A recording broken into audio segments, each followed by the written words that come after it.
All right. What's up, folks? Let me get this popping. Pop, lock, and drop it. Pop, lock, and drop it.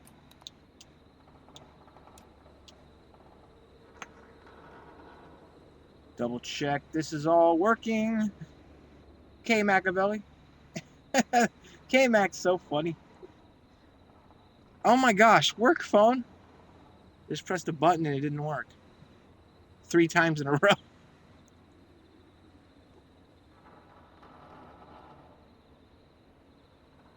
I like how these Twitch dots have retro and it says 18 plus. You can't have 18 plus content on Twitch. I mean, like, you can say it's 18 plus. This is 18 plus. Okay, at least I have this. At least I can see that I'm bitching.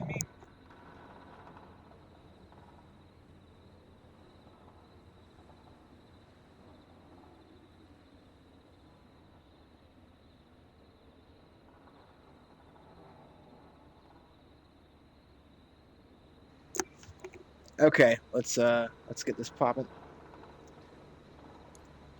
And next up will be Torture Star Puppet Combos Stay Out of the House. It's one of the only games that I haven't actually played from Puppet Combo, and they are my favorite. Now, I imagine this will be the finale stream.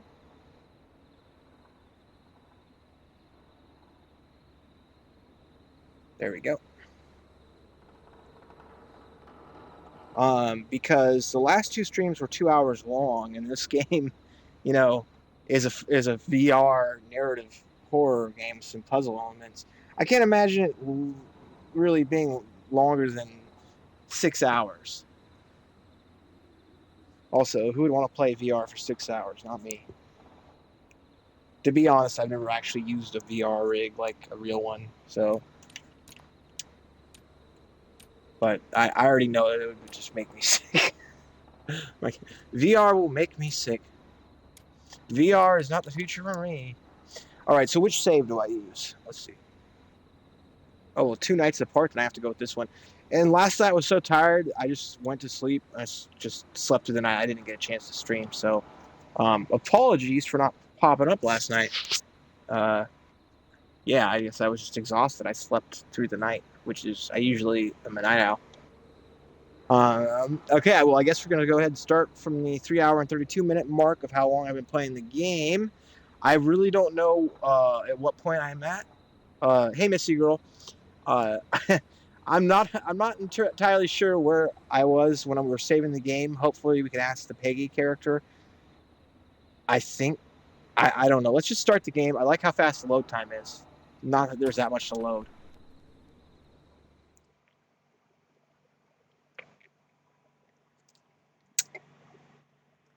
Wow, I get a slow load time for right when I say that. All right, what situations are we in?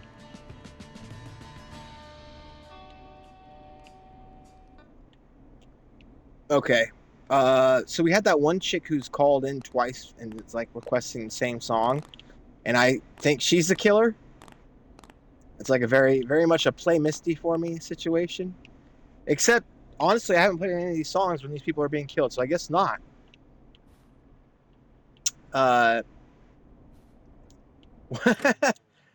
I've made 14 paper ball baskets. I found 3 records, and I've collected 4 keys. What am I supposed to be doing right now? Let me ask Peggy. How's it going? I could use some help. It's not going well. I could use some help.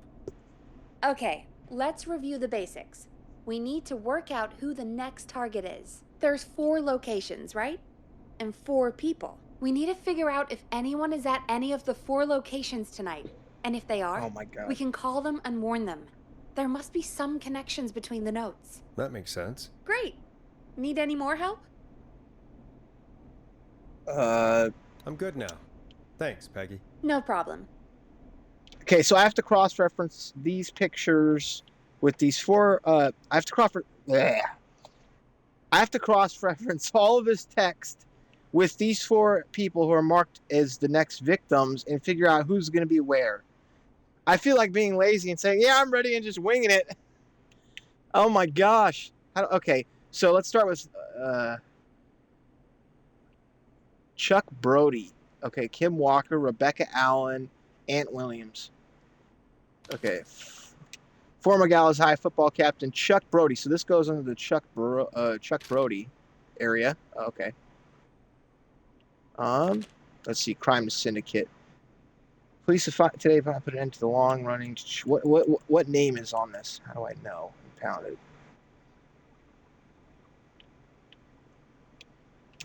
I don't know who that is for.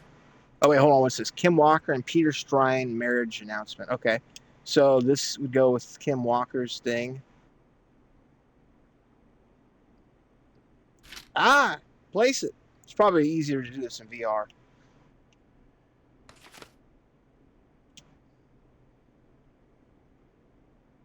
Featuring special mystery guest, lead engineer responsible for the Gallows Creek Harvest Festival disaster in 1972. They say you learn from your mistakes. Well, I turned mine into a career. 1987, Tuesday 1st, Sunday 6th September. What's today? Today's the 3rd of September in the game. Thursday. That's also my stepfather's birthday. Ironic. I mean, not in 1987, but, well, it's just, never mind. It's September 3rd. Son of a bitch. All right, so we need to, fuck. I'm trying to, okay, I think who the special mystery guest is going to be the person who is the next to get killed. I am really not in the mood to work out all this sort of technical jibber jabber right now. It's not even that difficult. I just have to read and like cross-reference, but I'm in the mood to just shoot stuff. Guys, the best first-person shooter is on Steam right now. It's called BattleBit Remastered. It supports up to 254 players for 127 versus 127 matches, but also has 32 versus 32, which is a preferred gameplay for me. Fully destructible environments, polygonal graphics. It basically looks like Roblox. The controls are so wicked smooth and tight. It feels so good to play. It's tighter than like Call of Duty, and it's like Battlefield. It's so much fun. I'm guaranteeing you, folks, if you're into first-person shooters and you want to stay away from, Call of Pedophile, and now that Battlefield is just straight-up trash, like, I highly recommend BattleBit Remastered. It might be the next big thing. I played it yesterday, and I was just howling. And today I played a little bit more. It's got proximity chat, and you can drag enemies' bodies. So if you kill an enemy, you can drag them to, like, I went and dragged someone to a stairwell, and I was like, I'm going to spoil a movie for you. And he's, like, screaming. The game's entirely made for fun. It's really cool. Anyways. Oh, and I'm hitting 120 FPS on my Ryzen 7 5700U laptop. So the game is incredibly well optimized. 120 FPS. That's when I unlock the frame rate from 60. That's extremely impressive. I'm running it at high settings on 1080p. The game is excruciatingly optimized. It doesn't have to do with it being a polygon type Roblox game. A lot of people mention that type of stuff without thinking that there's still texture quality and things of that nature. There's even shader qualities. So it's extremely impressive.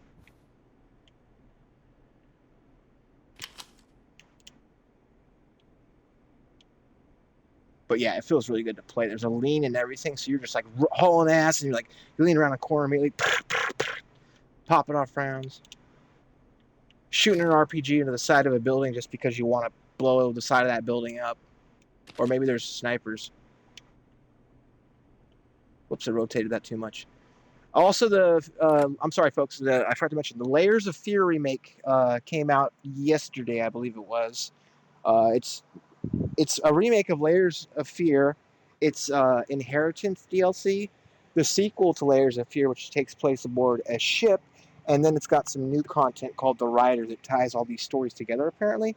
I'm not really that interested in it, but it is remade in Unreal Engine 5, so it's going to be beautiful, and it's really one of the first Unreal Engine 5 games to just hit the market like that, because the majority have been tech demos, like that Matrix Revolutions tech demo, which was abysmal. But yeah, If you like the original Layers of Fear, it might be worth it. The original Layers of Fear, I was an early playtester for that game. I actually played I played through that game quite a bit, and I actually had it when the original voice actor was in the game. And then they switched to a different voice actor. When the final version of the game came out, like it updated, I was like, wait a second, the intro was voiced by a different dude, and I was so thrown off, I didn't expect it. It's like, where'd that guy's voice go? But yeah, they hired two different voice actors in between development of that game. Pretty interesting.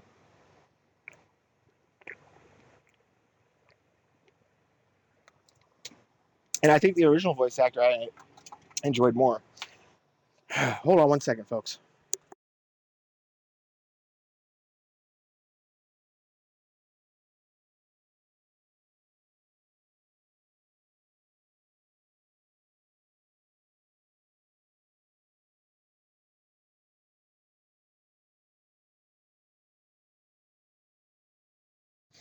There we go. Just want to turn that on.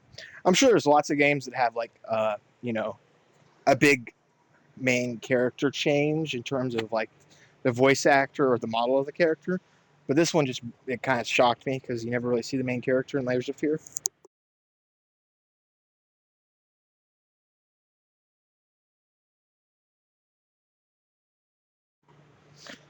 Oops, there we go. I keep turning on and off my mic because I'm like popping open a monster. I'm making all these random noises. Crack! You hear like that, and it's me opening my soda, running over here, turning the AC on, walking over here. I've only heard I've heard all the singles they've released from the new Queens of the Stone Age album, by the way, and I've listened to two of the songs that are not singles, and it's really good, and I can't wait to listen to it. In Times New Roman from Queens of the Stone Age, out now. Should be entertaining. I'll listen to it while I play Diablo 4 later on tonight. One of the lyrics for the song Obscenery, which is the opening track for In Times New Roman, says, I'm making music for every stereotype. That is so good. That is such a good line. Because it's like, a play on words. And I don't usually like that easy wordplay. And there was some more in the song that I was like, that's kind of a cheesy play on words. Like he says, jihad me. Like, the word jihad. But like, instead of you had me. Jihad me, which is not the first time somebody said that. I was like, come on, Josh, that's so cheesy. But it sounds like he's just having fun, so who cares? Let's go ahead and put this back up here because we need the chili statue. Let me go ahead and make my 70th basket.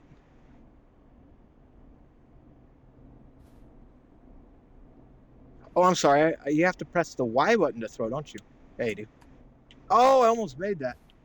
Okay, let's get to... Okay, we still have to figure this out.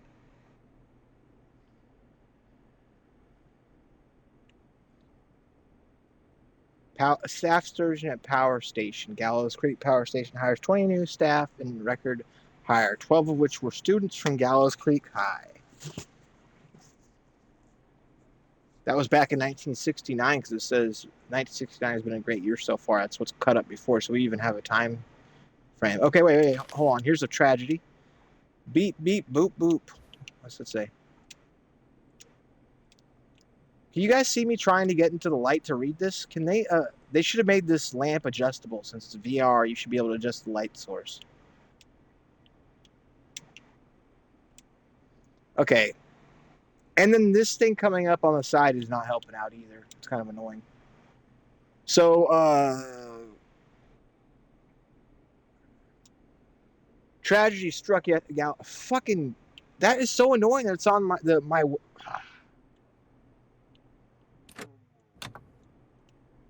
I'm totally spazzing out right now. Text panel. Tragedy struck Gallows Creek yesterday afternoon after a bus failed to stop and crashed into a fuel tanker. The deceased have been identified as Gallows Creek locals Mr. D. Rudd, Mr. M. Houghton, Mr. P. Stein, Mrs. K. Stein, and Mrs. J. Mildred. Police have asked for privacy for the families of the victims. The incident is not being treated as suspicious.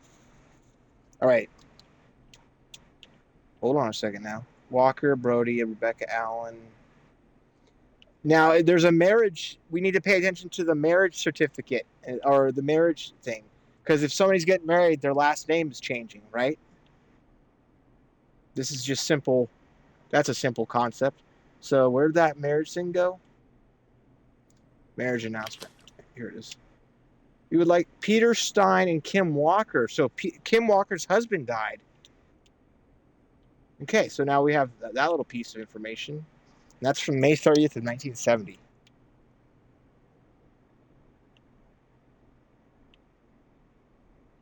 What's this? Local legend takes to Manhattan. Infamous author of tell-all book Diary of a Car Thief moves out of Gallows Creek for a new life in the big city. Stole our cars and then stole our time and money, said our reviewer Jim Randy last year. More on page 15. Okay. I don't know what Jim Randy has to do with this. I guess the Diary of a Car Thief.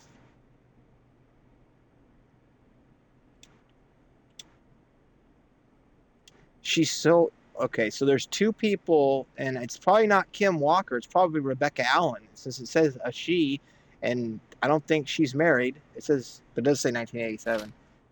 That would mean Kim Walker would have been even older. Let's see.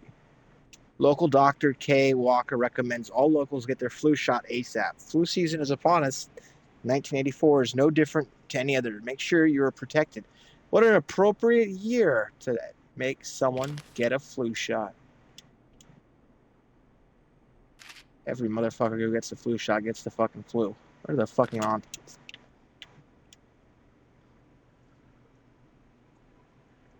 1987 Quiet Ridge Health and Safety Convention, Tuesday 1st, Sunday through Sunday 6th September.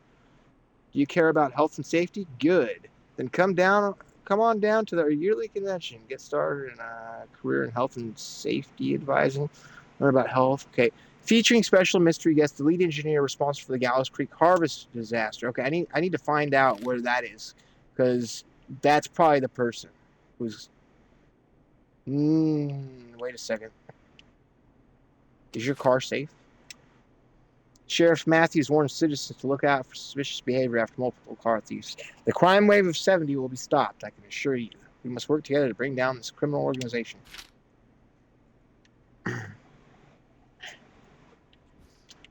Let's see. Alex lives on the corner of Haddonfield Road, right next to Romero Street.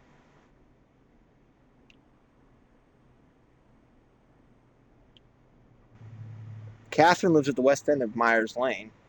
Old man Jericho lives at the east end of Myers Lane. Fire department, get more fire engines. Oh, there's the fire station.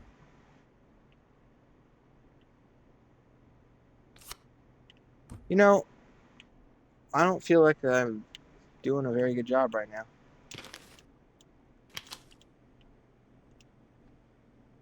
Contact the state agent Tyler Wallace for more information. I'm sick of being a local celebrity. People are so mean to me. I only stole a few cars. Who cares? Buy a new one. I'm selling my trailer and leaving town ASAP. I just want to get out of here. Please buy it. So this is the lady who moved out of town. So that must probably then be Rebecca Allen.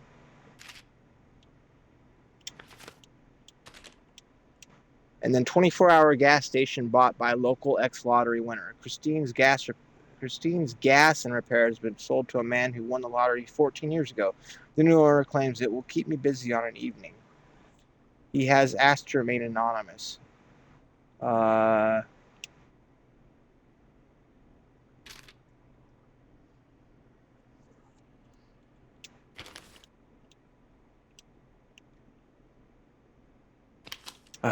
I'm almost done reading these. Police, okay, crime syndicate impounded, criminal operations shut down, 24 arrests, inside informant walks free.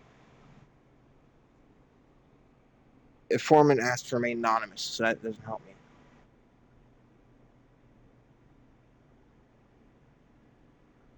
to the long-running car thieving crime syndicate.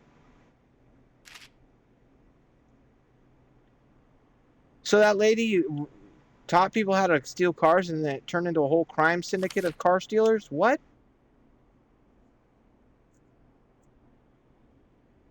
Gallows Creek game day. You know, I can't discern this right now. I really don't care enough. Let's pick a name. It's not Kim Walker. What if it's Ant Williams? We picked Ant Williams. Oh, I can't take his name away from the board. Okay, well, we're going with Ant Williams.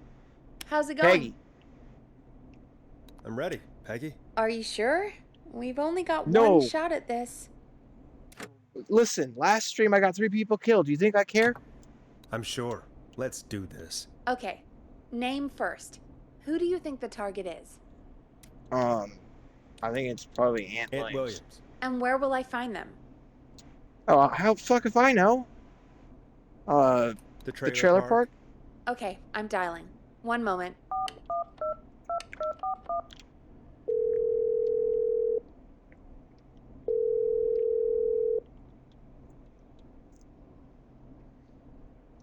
Forrest, I'm through to the trailer park, but they say there isn't anyone by that name there.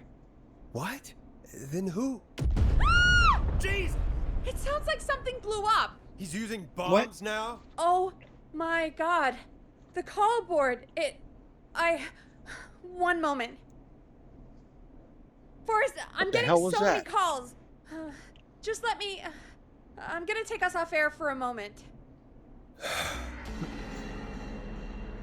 Peggy, what's happening in there? What's going on? Peggy. I'm back. He blew up the gas station, Forrest. Okay. I spoke to the fire department and the hospital. The fire department is useless now, as you know. And, the hospital's only ambulance was at the gas station. Wow. Forrest, you've got to say something on the radio. You have to tell the town. I'm putting us back on air. Now. I'm gonna be Gallows super Creek. insensitive about this. I don't know how to tell you this, but the gas station But gas prices are fucking exploding! No, I'm has just been bombed. Please, everyone, stay safe, stay inside, and... Oh, just bring us into some music, Forrest? Yeah, I could do that. Let's go ahead and go with Late Night Lurkers. I like this. It's called If You Dare. Here's some music while we regroup here on KFAM 189.6. Oh, I didn't get to say that. He said this is the bomb. I think he said let's blow this up or something like. I wanted to leave the inappropriate comment because Peggy will be like, she'd probably be furious. That is so funny. Okay. Hey, let's give that another try. Is this randomized? You guys think this is randomized?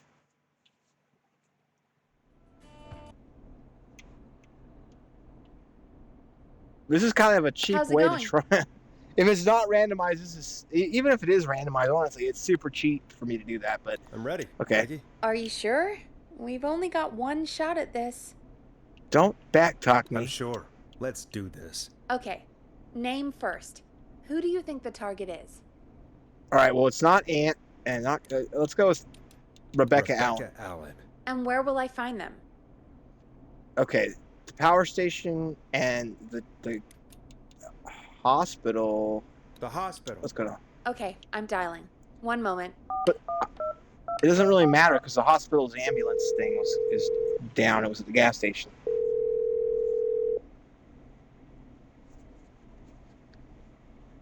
Forrest, I'm through to the hospital, but they say there isn't anyone by that name there. What? Then who? Jeez!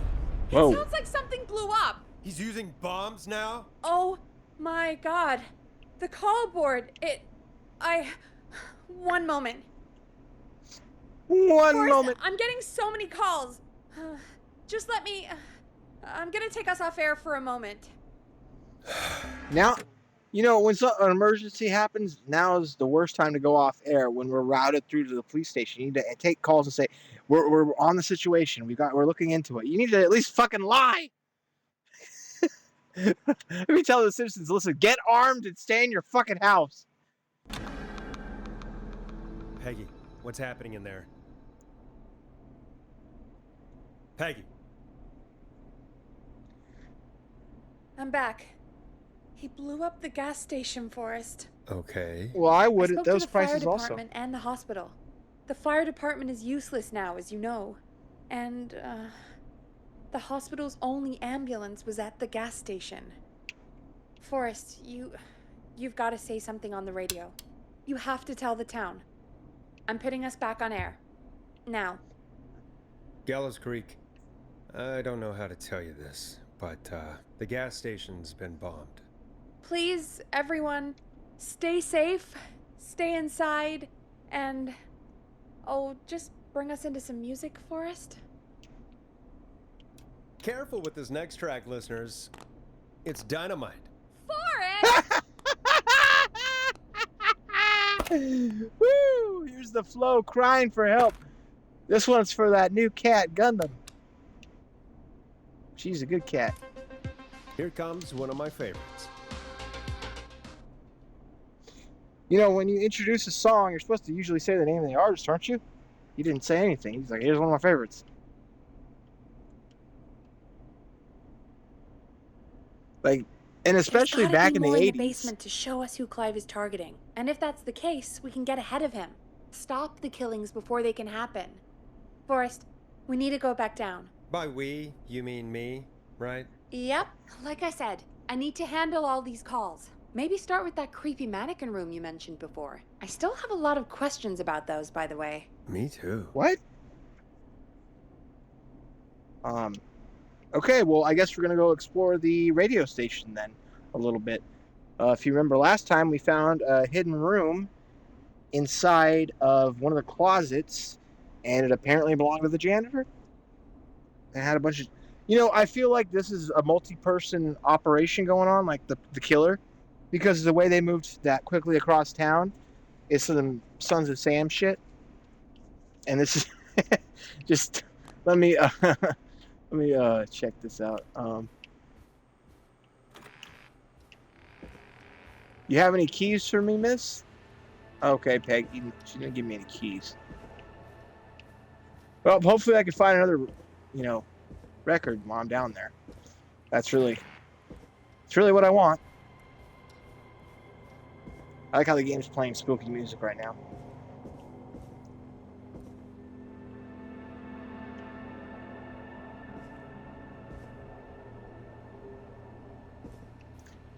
All right, let's go look at that mannequin room that he was talking about, which I don't remember at all.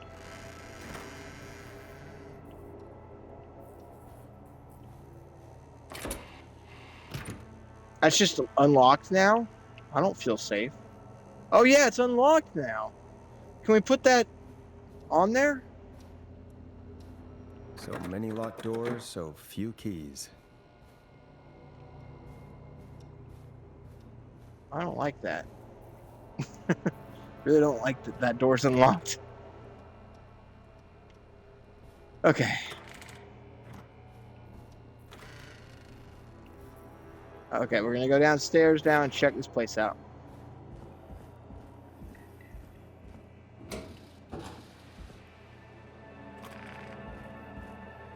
The mystery of the mannequins. This door's locked.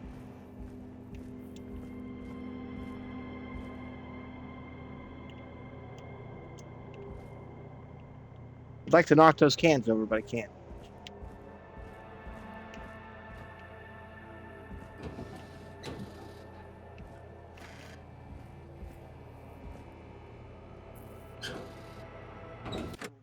So, Cormac McCarthy is no longer the best living author.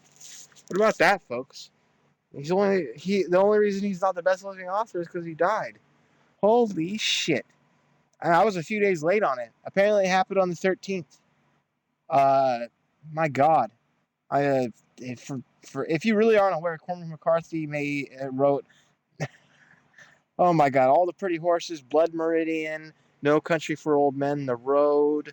He made the play The Sunset Limited. He made many more, but those are the most notable for me. And My God. It really sucks that he's gone. But he left on a high note with some of the most incredible stuff that's ever been written. So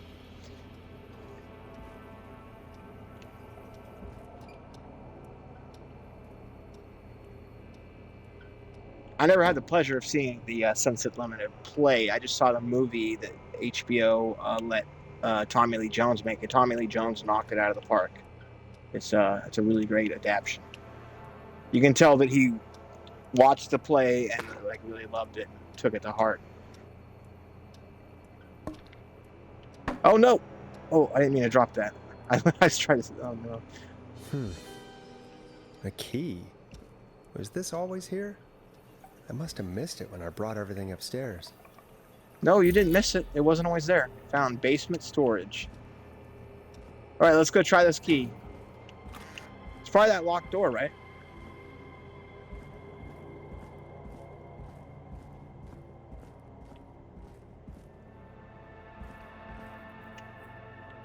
Whoops. Oh.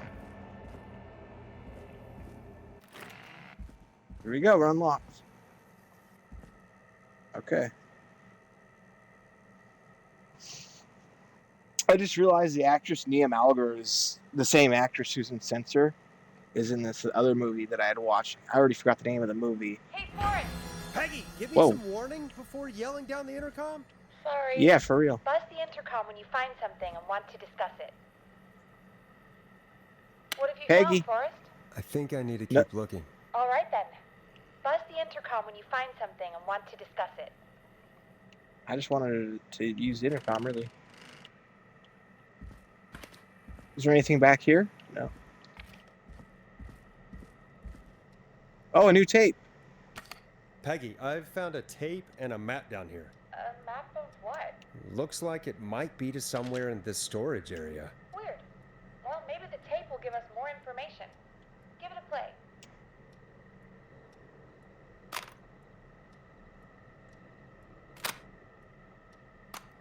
Playing. George Barrow, 1968. That's when this all began for me. Follow the maps, find the tapes.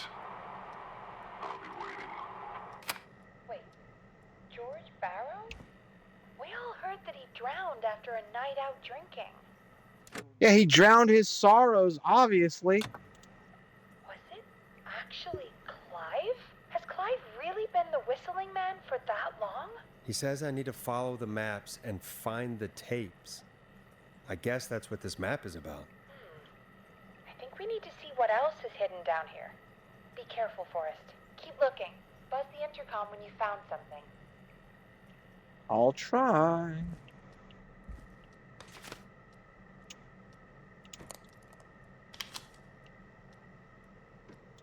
You know, it'd be funny is if I kept that tape, brought it back upstairs, and played it on the radio.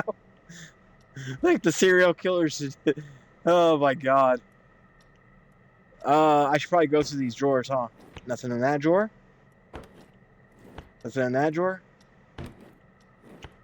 If you're gonna have openable drawers, give me something to open. I mean, give me something to find when I open them. Come on, game. It doesn't have to be every drawer, but at least one out of the entire place.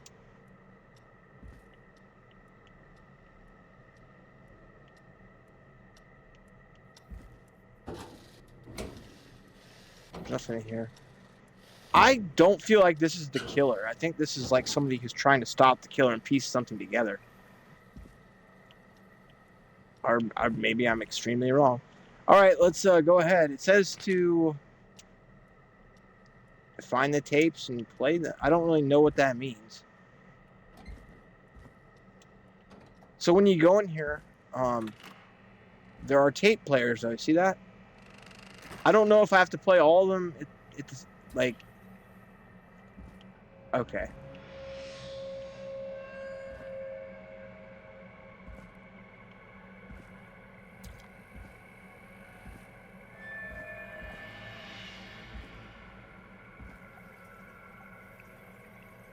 Oh, what's this?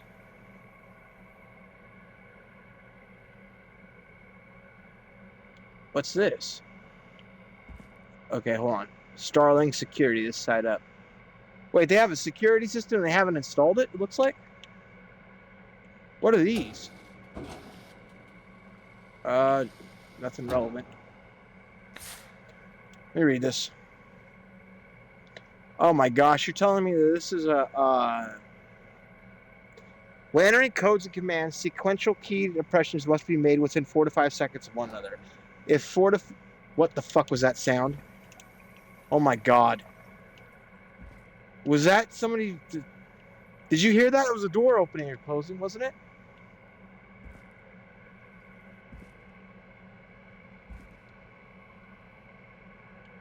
My god. Was that this?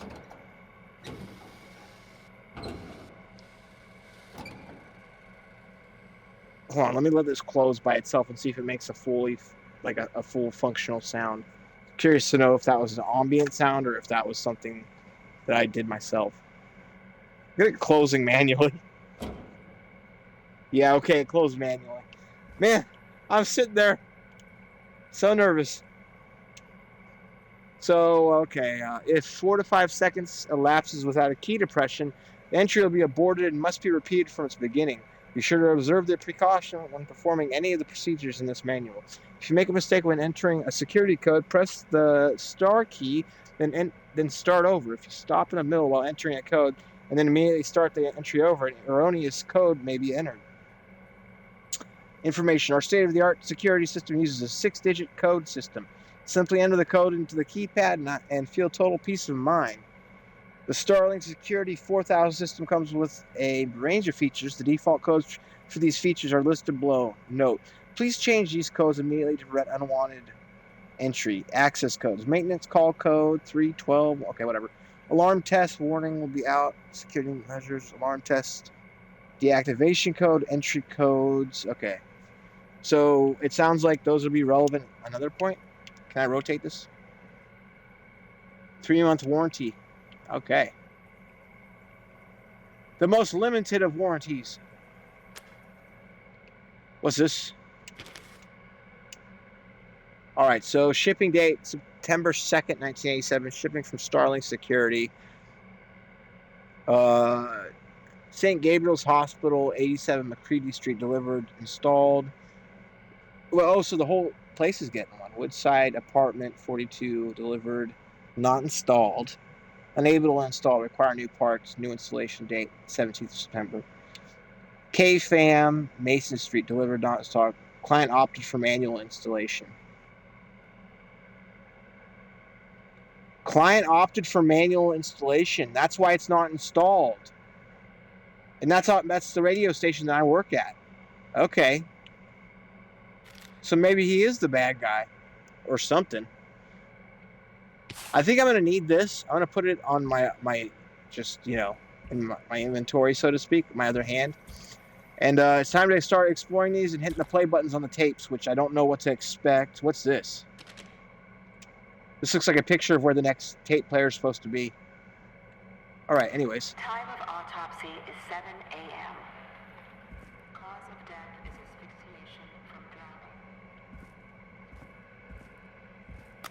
Small lacerations to arms, legs, and face, typically obtained by running through foliage. Severe blistering to the feet, as though the deceased had been running without stopping.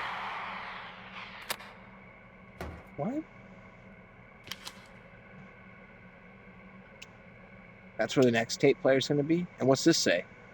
Police Department, Town of Gallows, case... Okay. September 3rd, 1968, detailed report. At 4 a.m., a call was received from a jogger. Miss Sandra Sharp reported that a body had been found washed up in the reservoir. I drove out to investigate and was able to identify the body at the scene as that of George Barrow. I contacted the coroner's office and then the boy's parents.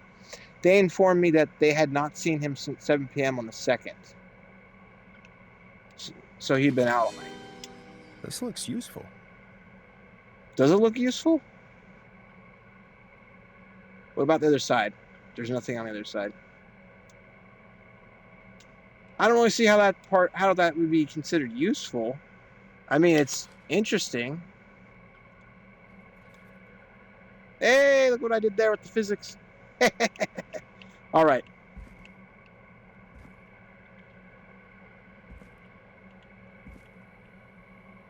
Oh, hey, there's the next tape. Preliminary toxicology results shows no signs of inebriation. However, a high amount of cortisol was found, indicating elevated levels of stress in the immediate moments before death.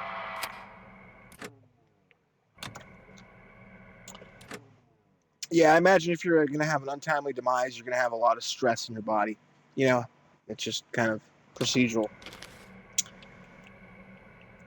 What's this one? The next tape is by a fan. I should check in here. Nothing. This place is creepy. It's like, it doesn't even look like you can walk past this, but you can. I'm glad I checked. Hopefully everyone's having a good Friday night. Let's see. I got a huge list of people. We got Dizzy XDD, World of Chatters, Video Game Talk, Paulo Legreri. I probably messed your name up. Lurks, Missy Girl 1, Kata, Isa B, Gamers Lounge, Drapstat, Chat for Gamers again. I don't know. You got 2 accounts? Alien Gathering, Alice Hydra, I don't know. 0AX2 and 01Ella. Welcome in. I don't know any of you except for Missy Girl. She's always in here. Not always, but she has a tendency to join the streams.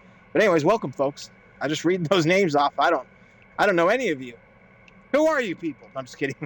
Let's enjoy the story. So that's the starting tape. Let me just double check that there's not another tape right here that I was supposed to find. Oh, so it does open up right here. Okay, so I'm sitting here holding 2 different manuals.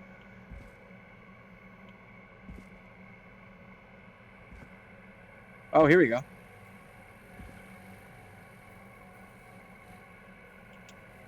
gonna throw that down.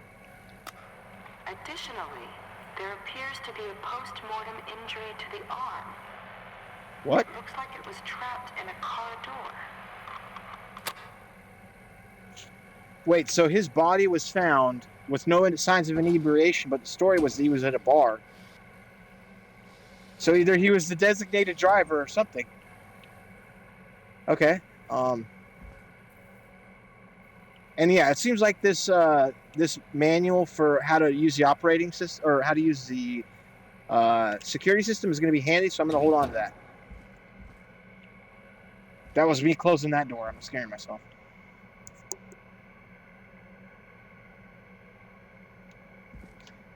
Okay, so you cannot open that up. I was just double checking.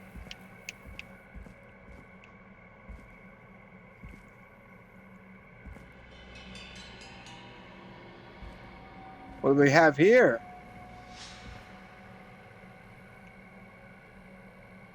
What is all this stuff? Wait a second. Was there another picture next to the last one that I found? There wasn't there? Because I was going to say. Oops. The next one's just... Oh, the next one is papers that are on the ground to read. Not... Okay. Might be newspapers from the actual incident. So it's this stuff. Okay.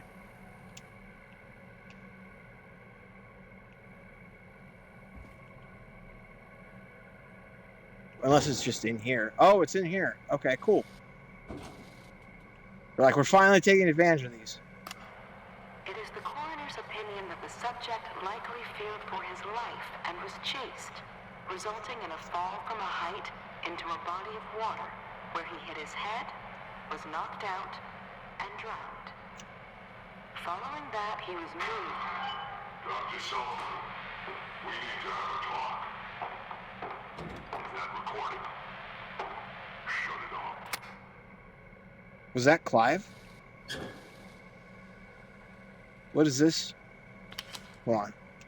This is the next location of the tape. Let me set that down. And what's this say? Now this has to be important. I'm sorry I made you do this, Virginia. Name of deceased, George Barrow. Time of death, October 2nd, 1968 at approximately 9 p.m. The deceased is a Caucasian male, age 18. The cause of death is established to be drowning, as shown by the sign of asphyxiation. See Section 2, Paragraph 4 for more details. Abrasions were found in the knuckles, likely from getting into fights in the past. Matches with known history of the deceased being aggressive. No other injuries were observed, and from the coroner's opinion, there is no evidence of foul play. Additionally, the preliminary toxicology report indicates the deceased had a high level of alcohol in their blood. Now I'm being told conflicting things. Okay.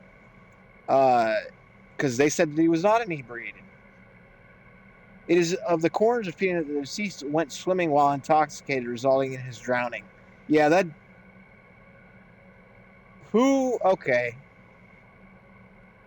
I'm sorry I made you do this, Virginia. Virginia Sullivan. So was she forced to lie? Like, did he come in and threaten her? Or I'm confused now. It is the coroner's opinion that the subject likely feared for his life and was chased, resulting in a fall from a height into a body of water, where he hit his head, was knocked out, and drowned. Following that, he was moved. Dr. Sullivan, we need to have a talk. Is that recording? Shut it off. We've all had a good night where we got wasted, knocked out, and our bodies moved. Wake up somewhere.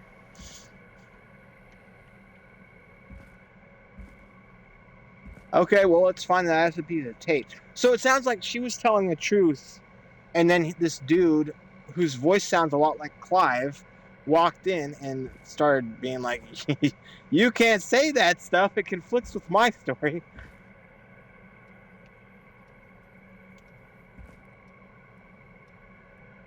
Here we go. We got another tape, folks. Before I hit play on that tape, let me look at the stuff in here, because I don't know if like an event's going to occur, you know what I mean? Scare Magazine, The Creepy Hour.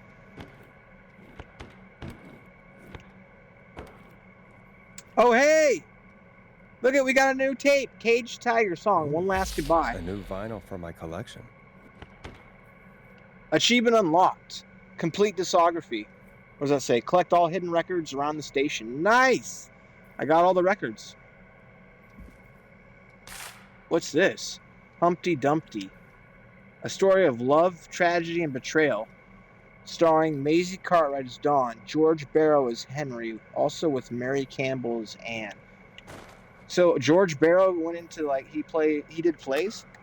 If you're listening to this, then I'm probably dead. What the... I'm a man who likes to stay informed. I've got subscriptions to newspapers all over the country.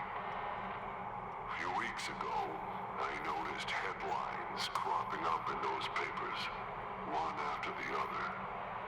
Each headline about a murder. Each murder, the death of someone I knew almost 20 years ago. And each one drawing closer to Gallows Creek. Drawing closer to the anniversary. None of us are innocent. But I don't think we deserve killing. All I hope now is that I can save some folk from the worst. That I can... I don't know. Do something to make up for what I did back then, I guess. I didn't kill anyone, mind you. But that's past mattering. Now, there's more I could say. That I should say. But my employer made it clear that my family would pay a high price if I ever spoke out. So, hopefully I've said enough for you, listener, whoever the hell you are, to start putting the truth together. Not What really. the hell? Peggy is not gonna believe this. How am I supposed to put the truth together? All I know is that somebody died of being murdered.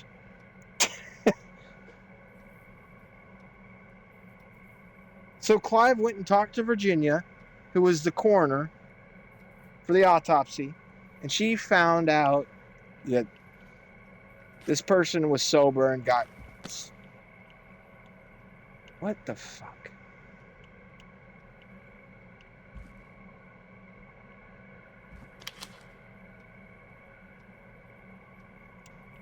Okay, I guess we're done. Let's go talk to Peggy. Why does it feel like I'm going to have to deal with this security manual? Probably because I will.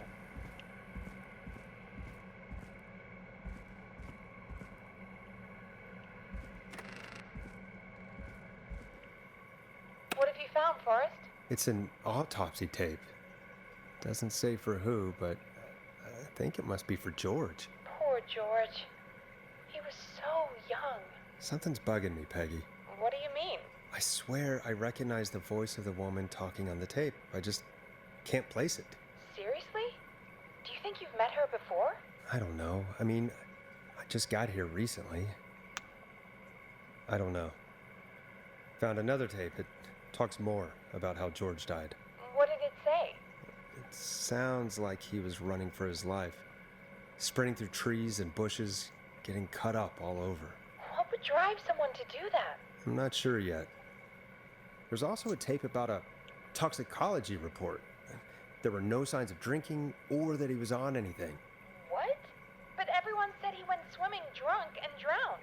It was in the newspaper and everything.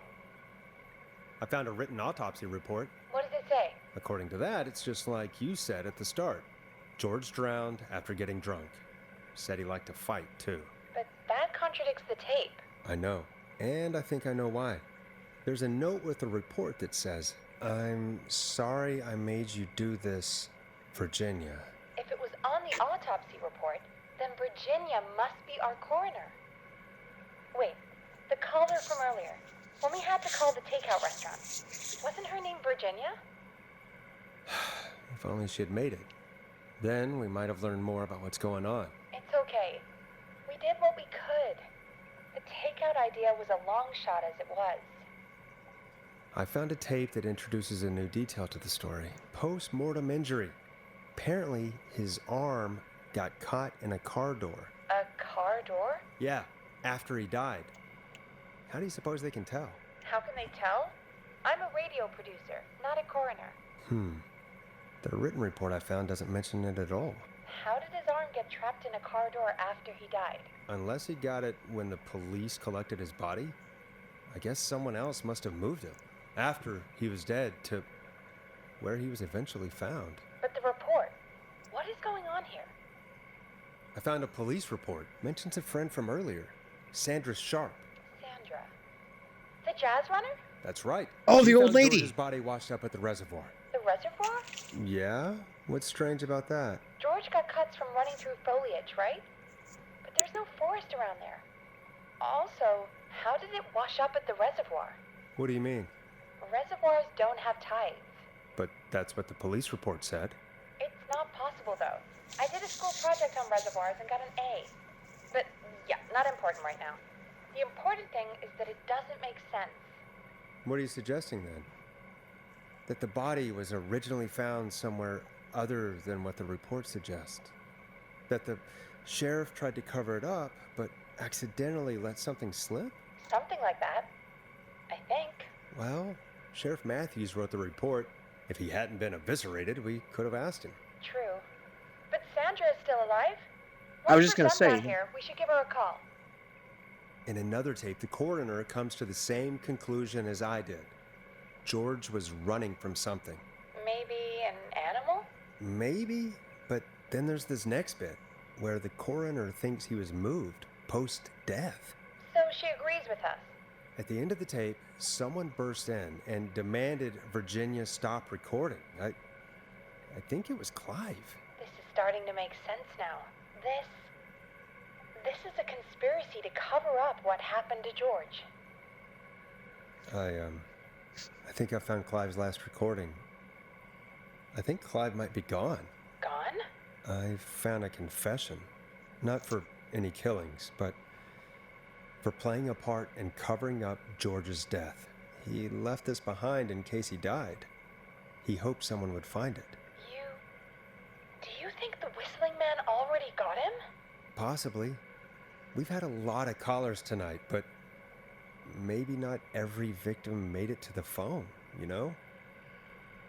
We don't know how many there really are. Christ, Forrest, that's dark. I know, but Clive said he had read about other murders in other towns, and that the murders were all folks who knew about the incident. And the killings were getting closer to Gallows Creek. He said he wanted to do something good for once. The board in his office. He wasn't tracking people down to kill them. He was tracking them down to save them. Ugh, why didn't he just come out with all of this? He said his employer threatened his family if he spoke out about any of it. I'm calling it right now. So it's the politician guy is the killer or something like that. Because that would be the only person that has that amount of pull. And also he talks about his family opened up that thing and kind of saved the town or what. It's always that, in general tropes, it's always that. His employer? The one who orchestrated the cover-up? Oh, Clive. I'm sorry for thinking you'd killed all those people. Do you think you found everything? I think so. Forrest. Yeah, there wasn't What's anything going else. on here? Someone wanted that boy's death to seem like an accident, and they hired Clive to make it look that way. Come back upstairs when you're ready. We need to figure out our next step. And they hired fentanyl to make it. 3 a.m. from Beyond the Grave Achievement uncovered Clive's Thank research. God you're back, Forrest. I've been running out of stuff to pad our airtime with. Peggy, you work in radio. Forrest, I'm stressed. I mean, really, how are we supposed to keep a show going with all this happening? It's not my responsibility. This is our job, Peggy. We gotta do it. You're right. So, what's the plan now? Well, we know Sandra was involved in George's death.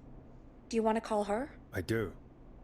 All right, but before we go asking questions, I think we should know what we want to ask. Is that fair? Yeah, we need to ask her about finding the body. She was the one who discovered it, but something just doesn't add up. 100%. She knows more than she's saying. I wonder what she's hiding. We'll hopefully find out soon. Anyway, just be careful when you're talking to her. Don't push too hard. We don't want her to hang up. I'll be careful. I'm gonna All right, tell her she's calling guilty. her now.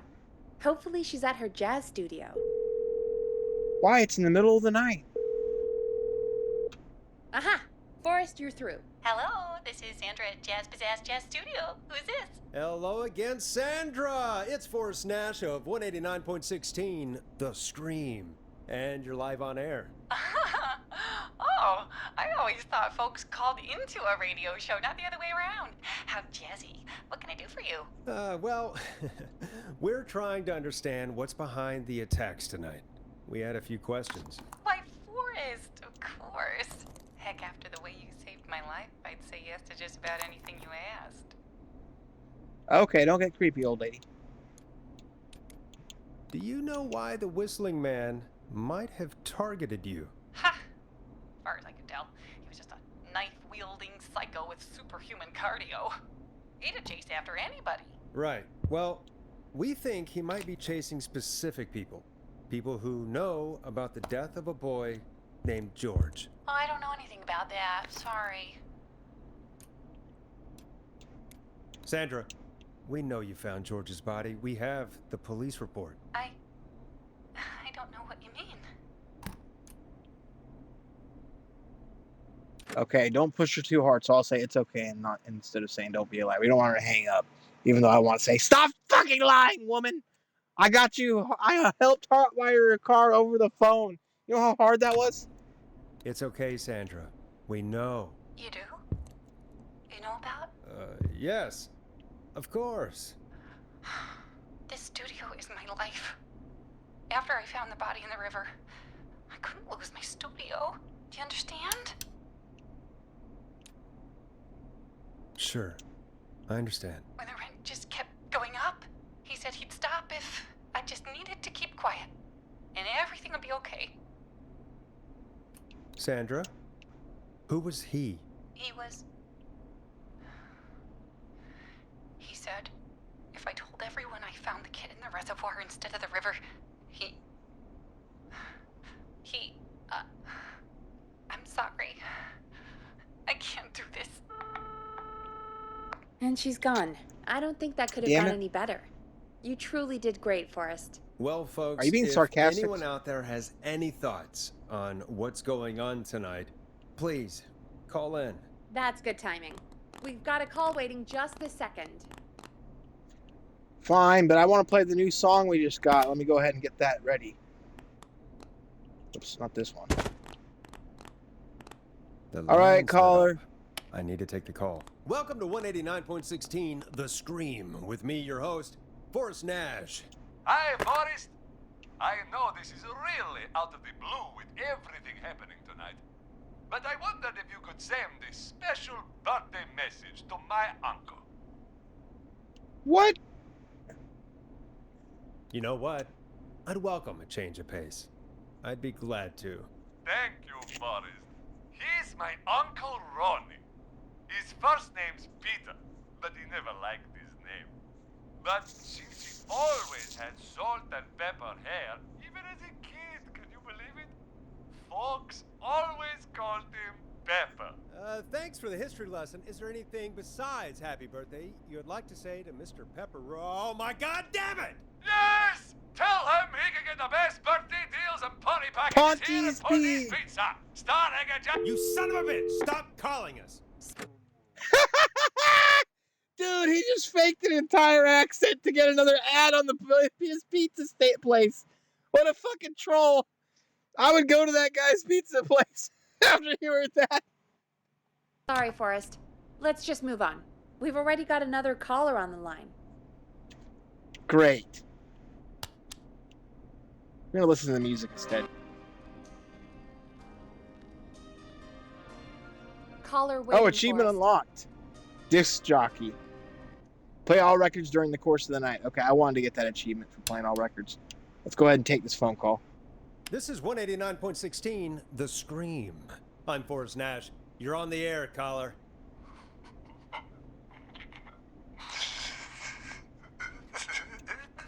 Caller. What the fuck?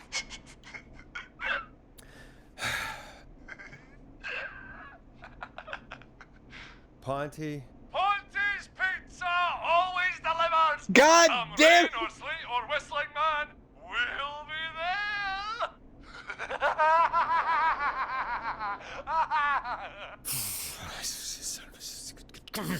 Forrest?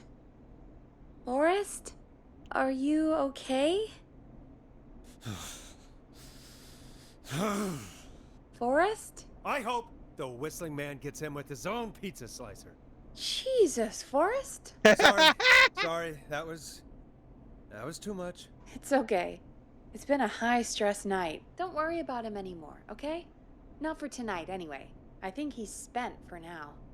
We've got another call, whenever you're ready. So I got trolled by Ponty's Pizza like 5 times tonight. They really want to sell their pizza to the 35 people listening to this radio Hit station. the button. We have a caller. Folks, don't spend your money at Ponty's Pizza. That's all I'm gonna say about that. Moving along, I'd like to welcome another caller to 189.16 The Scream with me, Forrest Nash. Who may I say is calling? Well, hello again, Forrest. Dawn. We played your song, Long Ride Home. Did you hear it? Can you tell us? I think she's that now. Forrest, I'm calling because I need your help. Dawn, I think you're... Are you in danger? I sure am. Do you mean Yes, he's after me now. you? I think so. He must have heard me on the radio helping you. Helping? You didn't exactly help. Maybe I've been helping more than you know. I was out following a lead, trying to work out who would be next, after Chuck. And what happened? And I started to feel like I was being followed.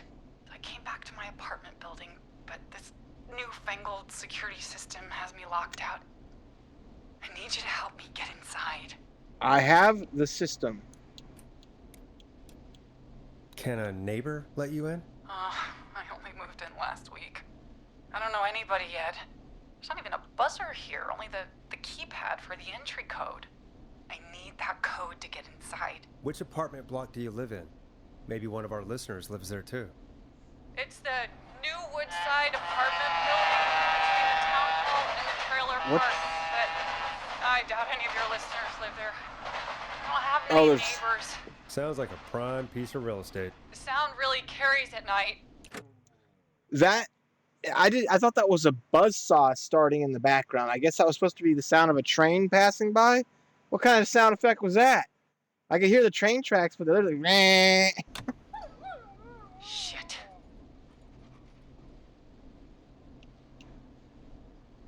Sounds like a noisy part of town. It is. Boy, I wish he'd muscle that thing in. Oh.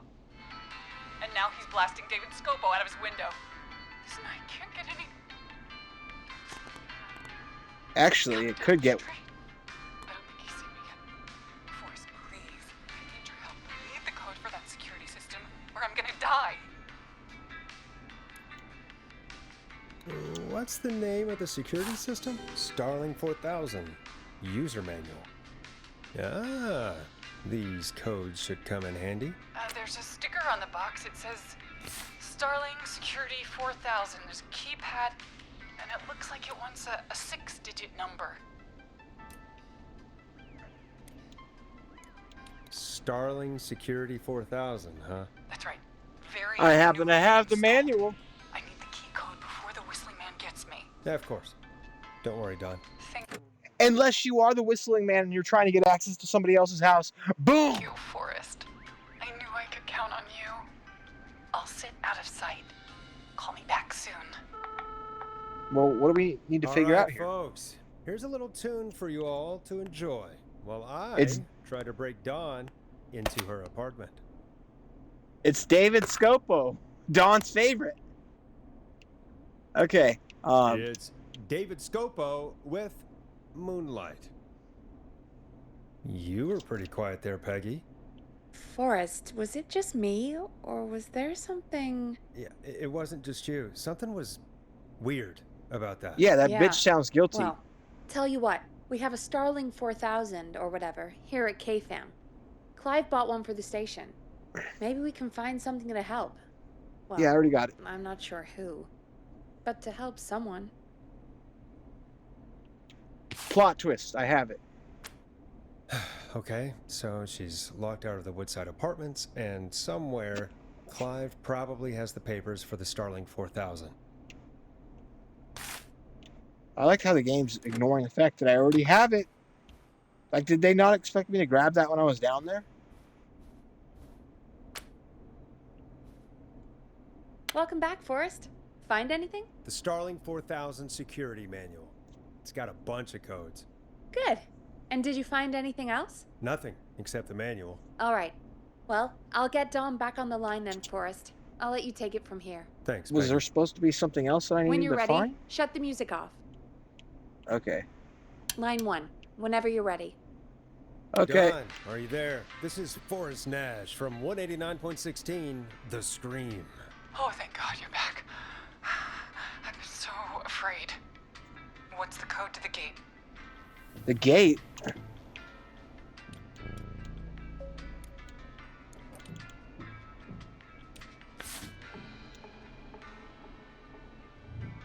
Access code, maintenance call code, or I guess is the entry code.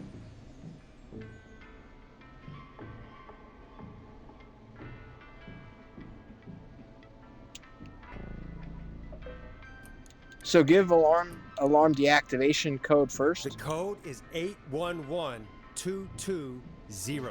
Thank you, Forrest. Alarm has already deactivated. The alarm deactivation. I think you gave me the wrong number on purpose. Well, I'll just do this the hard way. What? Whoa, what the fuck? Forrest, what did we do?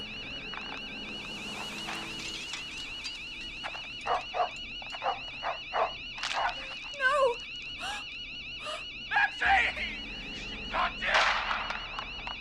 She is the bad guy. It's Roller Ricky. I'll hunt you down. Oh, Maxie. She killed his Ricky! dog. Ricky! Hello? Roller Ricky. Forrest? Is that you? Did you have something to do with this? Ricky, whoever that was, she was trying to get into the building. I tried to help, but She? Forrest, man, you got no idea. That was him. That was the whistling man. The alarm gave me just enough time to get my rifle. Oh, man, Maxie, I'm coming, buddy. Forrest, I've got to go. I've got to go. Come on, Maxie. Stay strong. okay. Gallows Creek, here's some music while we process what just happened. Yes. All right. Roller Ricky survived. I just got saved Roller Ricky by get. Wow. Okay, so I actually ignored my judgment, and I was just thinking, okay, well, I guess I'm giving this person the code. But my first thought was, well, if they actually have someone after them, I need to give them the alarm deactivation code first. Well, I thought I gave them the alarm deactivation code, but I think I gave them the alarm test code. Either way, you heard the tone of her voice change when we gave her the code. She sounded, or I guess him. I don't know. That was a very gender neutral voice, as the left likes to say.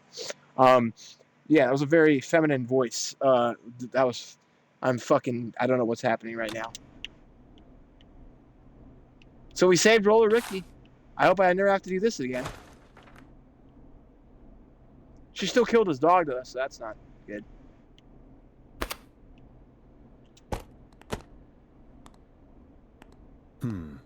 What song should I play?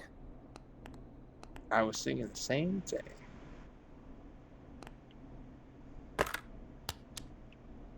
So, the whistling man is a woman?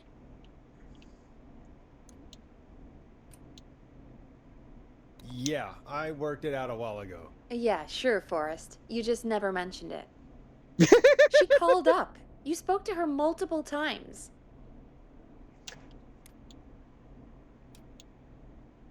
I thought she was just regular Gallows Creek Strange. Really, Forrest? Why do you think she requested that song? To mess with us? Yeah, maybe. So, what now? I guess I should make an announcement. We do have new info. Okay, you're live in 3, 2... Hey folks, this is Forrest Nash here. I hope you're all safely locked inside. For those of you listening to that last call, you might be wondering what to make of it all. Here's our take.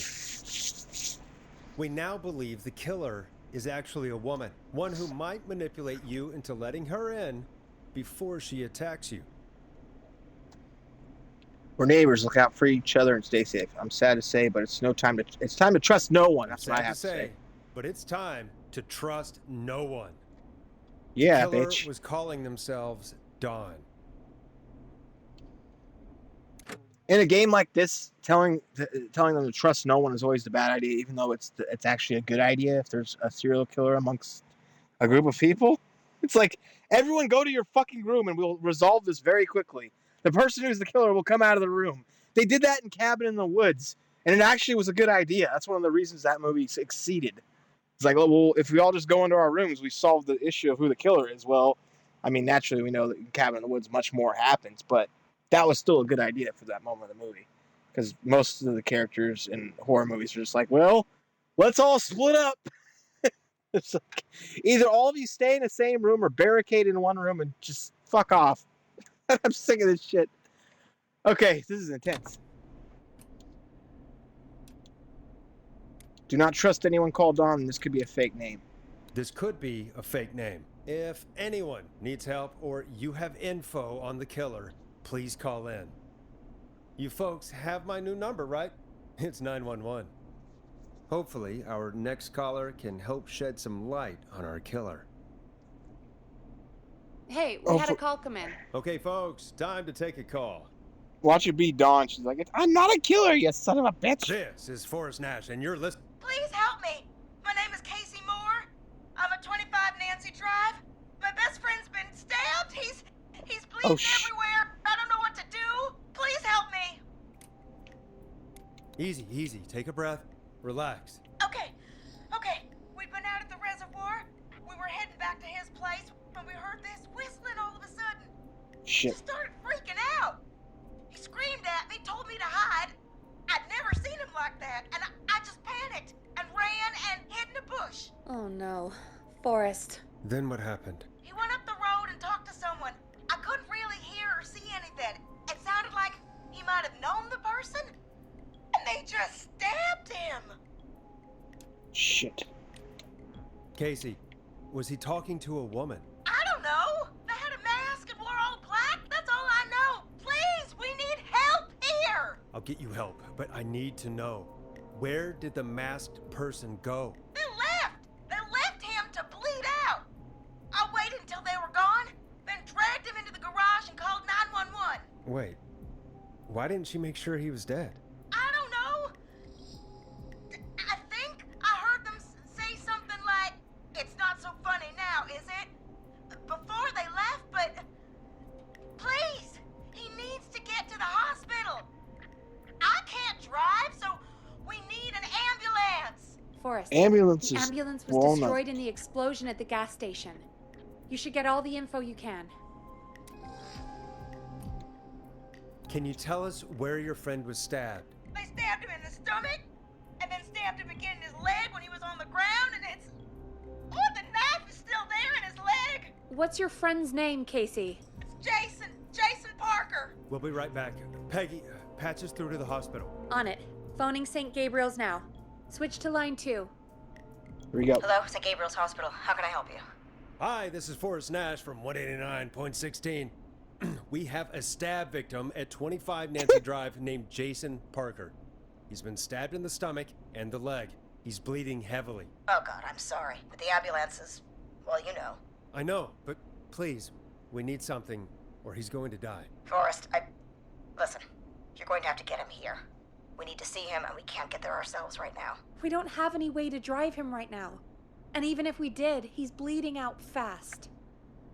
How do All you right, know? Listen, we need to buy him time to get here. That means stopping the blood first, and then finding someone to stabilize him. To stabilize him, you really need someone with first aid training. Do either of you have any? No. Me neither. Damn it. I'm really sorry about this, but I have other patients who can't wait. All I can do is talk you through the procedure as quick as I can, and then leave the rest to you. You think you can handle that? Hit me. I'm sure we can handle it. Okay, from the top. Okay. If he's Okay. bleeding out, then you need to get him comfortable and try to stem the bleeding. Lay him down. Apply continuous pressure directly to the affected areas. When the bleeding slows, get a clean cloth of some kind and hold it over the wounds. Get them comfortable. Apply pressure. Clean cloths when slowed. Got it. I think. You said he was stabbed, right? If the object he was stabbed with is still in him, don't take it out. Yeah, you'll It's cause stopping more the bleeding, worst I of the know. bleeding right now. If anything, you should secure it so it stays where it is. I wouldn't have thought of that. It makes sense, though. Oh my god, That was a Peggy, lot shut of up. info. But I think we can handle this. Glad you got it so far, because there's more to go. I was gonna say that's hardly any information. She just told me to apply pressure after I get him comfortable. I'm still with you, Doc. What else do we need to know? If he's lost a lot of blood, he may enter shock. If he does, act fast. If you applied a cloth and it's bleeding through, don't remove it. Just apply another on top of it. If it's safe, elevate his legs to get blood circulating to his vital organs. Try to keep him warm. Get him to rest and reassure him. We need the patient to stay calm. All right, don't replace bandages, elevate his legs, keep him warm and calm. This is a lot. I'm really sorry. That's as much as I can give you right now. Try to stop the bleeding. Find someone to get him stabilized and get him here as quick as you can. Good luck. All right, Forrest. Casey's still on line 1. Hello? Hello? Forrest, are you there? Yep. I'm here. How is Jason doing? Badly. He's still bleeding. I need help. I've been Okay. putting pressure on his stomach wound since you left, but he's still bleeding. I don't know what to do. That's good, Casey. The nurse said to do that. What about the knife in his leg? It's gotta be hell. Should I pull it out? No, don't touch the knife. The bleeding will get worse if you pull it out. Are you sure? I'm sorry. Yes, if you make a hole in something that is holding back water or blood and then remove the something that you made the hole with, it will get worse. Leave it in there. I'm gonna stop making suggestions. No, don't Yes. worry, Casey. We're a team here. We're all going to get Jason through this. Casey, is his leg wound bleeding right now? I hate looking at that knife. Yeah, it's bleeding. His stomach is worse, though.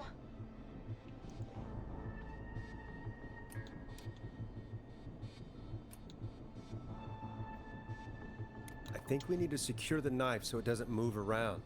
Do you have anything you can tie around it? Yeah. There's some laundry piled up on top of the dryer, some cloths on the hood of the car, and what else? I guess I've got my jacket.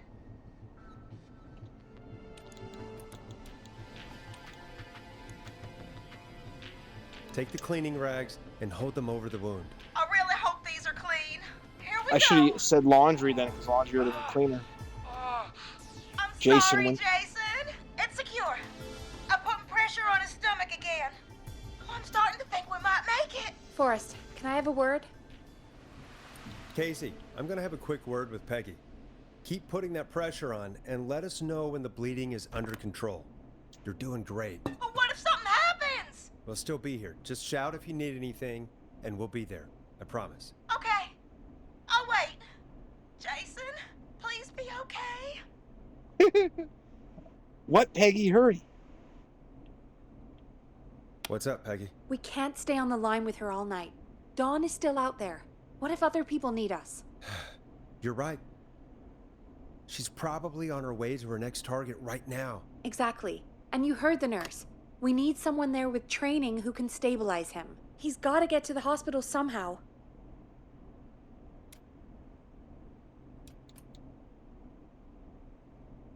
Could somebody nearby help them? Maybe drive them to the hospital? You know, that's exactly what I was wondering. Do you have anybody in mind? I might. A little before you started working here, KFAM did a mandatory first aid training course. Me and Karen missed it because we were away on a producer getaway. You skipped it, didn't you? Never mind. So, how does KFAM's first aid course help us? Casey said they're at 25 Nancy Drive, right? Yeah? Why? They put up a bunch of cheap houses around there about 10 years ago. So a bunch of people here at the station live around there. Do you think any of them could help Casey and Jason? Probably, but I don't know who lives there. And since I missed the training day, I don't know who knows first aid. Could you call them and ask? I don't know everybody's numbers. I've only ever called Karen. Everybody's personnel info is probably in Reggie's office. Got it. I'll look through their files in Reggie's office. It's a life or death situation. I'm sure they won't mind. Right. But there are a couple of problems with that. Naturally. It's sensitive information, so Reggie probably locked it in his safe. Great. Great. Do you have any idea what the combo for the safe could be? Not a clue. Reggie's a serial note taker, though. Maybe something in his office will give it away. Right. There is something else. I'm not Oh gonna my like this, am God. Have you ever heard, the future is floppy? I? Peggy, what the hell are you talking about? I'm talking about Floppies? floppy disks. Yes. Floppy disks are like these futuristic things that have information on them. You put them in a computer and they do something. Peggy? Mom, I know what a floppy disk is. It's 1987. Don't people know what those are? I know what a floppy disk is. Anyway, Reggie decided that the future is floppy and started phasing out our physical records and replacing them with these floppy disks. I imagine it's the same for our personnel files. That's good to know. Since we haven't heard anything from Casey, I'm guessing Jason's okay for now. I'll check out Reggie's office and see what I can find. You'll need a key for that. I'll just slide it under my door now. Thanks, Peggy. I'll just have to look around. All right, the final locked door that I was waiting to get out of and check out. Good. I'll patch my mic down to the office so you'll hear me over the intercom. Okay. I tried to leave the office for a second. I said, there's still more to do here. I was like, what? Let's go into Reggie. Oh, achievement unlocked. What does this say? Master of unlocking. Unlock all doors in the station. Well,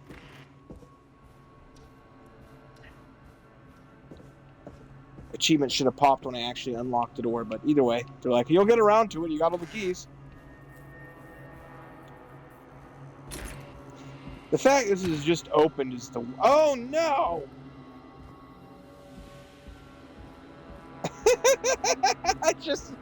I'm like terrified. And I was like, oh, this is bad. And then I literally locked myself out. I'm such a dumbass.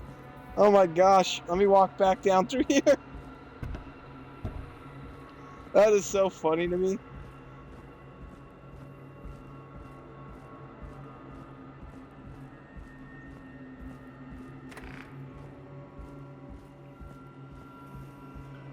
Woo!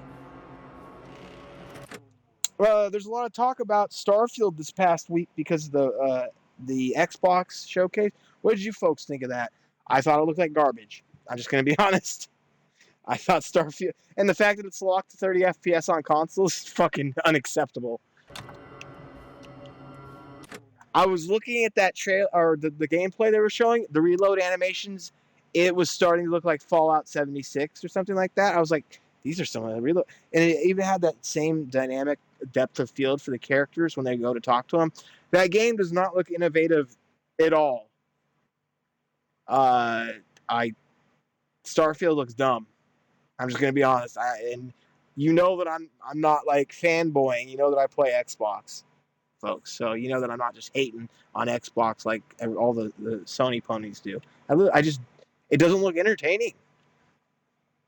It's just... Also, Fable looked like fucking trash. And I don't mean graphically. Graphically, it looked good. I just mean, who fucking cares? That was the dumbest trailer thing I've ever seen. God damn. None of the games look good. Thank God for indie developers still releasing stuff that I actually want to play, like the System Shock remake from Night Dive Studios. Or something like this, Killer Frequency.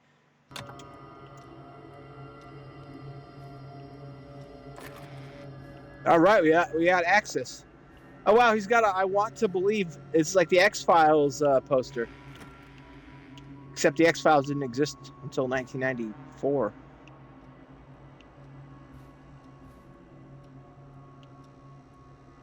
Oh, wow. So I'm going to have to go through his computer. Good thing I know how to use DOS.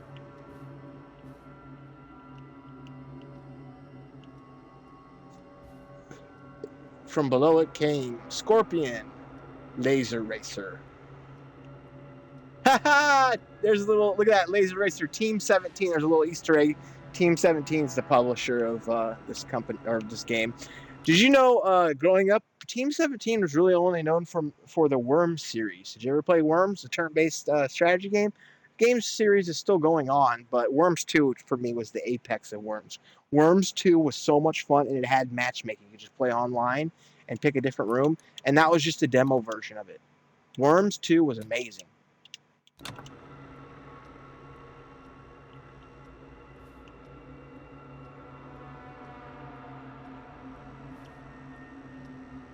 Alright.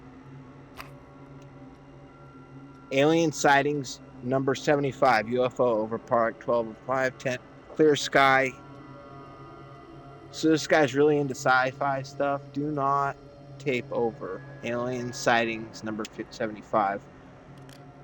You know, if it ends up being some plot twist where there is aliens, that would be dope as hell. Oh, hey, there's a floppy disk right there. Don't copy. Don't copy that floppy. Hey, Peggy, you there? Yeah, I'm here. Did you find what we need? I can't figure out how to get into this stupid safe. No worries. I'll figure it out. We'll have a little time. Reggie writes almost everything down somewhere. I'd recommend you start reading. I'll have a look around. You're probably right. I'll let you know when I find something, or don't. Who would write their safe code down and then leave it out, though? Like, that's just pure stupidity.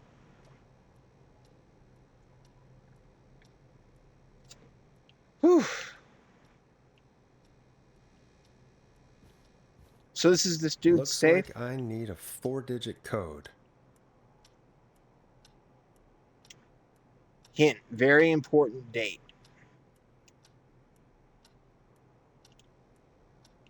The hint for the code is very important date. Nope, that's not working. Must be something else.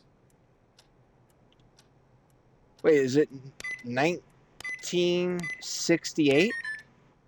No. 1969?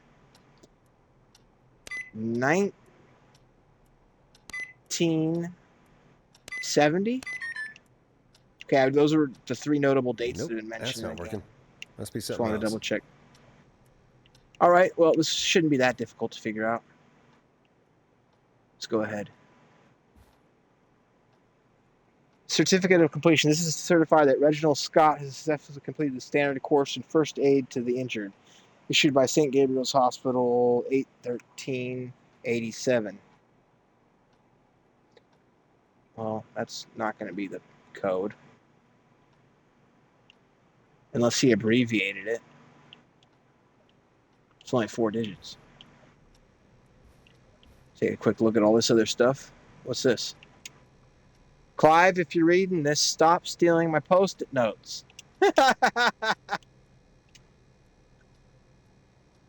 Imagine that if that was actually an issue for you. Like you worked with someone, they stole your Post-it notes. I don't even think I'd bother mentioning it. I'd just be like, whatever. I'll just buy a pack. Let me just buy a carton of Post-it notes like they're cigarettes. Whatever. Then one day at the office, you're just finally tired of it. You're like, yeah, that's the guy who takes my Post-it notes every single fucking time. He's finally like, wait, you never brought it up before? I thought it was cool. Okay. What's this say? Axe Forever. Need to rewrite pitch document. Good title. Bring back original protagonist and villain.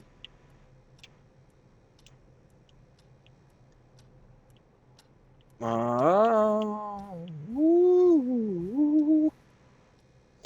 go ahead and check out this floppy disk. Just hold on a second. Can I read this? Hold on. Oh, I can.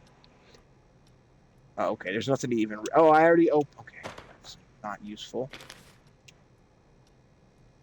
A Taste of Mexico. He got 2 sodas, nachos, 2 chalupas, 1 churro, salsa dip, tomatoes, $25 change, $4. A $7.20 chalupa in 1987 seems a little exorbitant.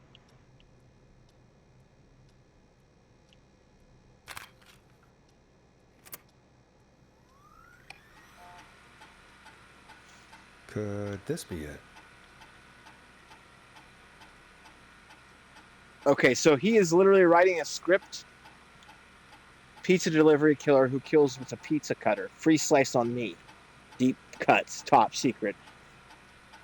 Terrifyingly, there is never any pizza. What happened to the original delivery guy? Maybe write him in as a final girl's boyfriend. Protagonist is shown as a college student. Protagonist is college student Megan, surnamed Fall. She's smart, beautiful, resourceful, and lactose intolerant. Amplifies the divide between her and the pizza killer.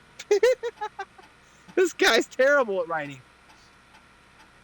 Lactose intolerant amplifies the dynamic between the situation. Okay, anyways. Takes place on 11/7. Oh, I bet you. Oh, very important date for the town. We just got the code. 11/7. Event where a large number of geese appear suddenly and save the town from starvation. Try to link this into the greater story. Need to kill off Megan's support network throughout the movie, like Acts 3, but even scarier. Maybe partner with Ponte's Pizza for the lunch. 1 out of 10 orders just received a pizza cutter and tickets to the movie. Okay, so 11/7 is definitely the code, and they did get the sound of the computer running right. It's really noisy. All right. There's no way that this is not the code. Nice. Yep. Oh my God, there's 6 floppy disks back here. What am I? Personal file, Nash, Forrest. Let's see what he's got on me.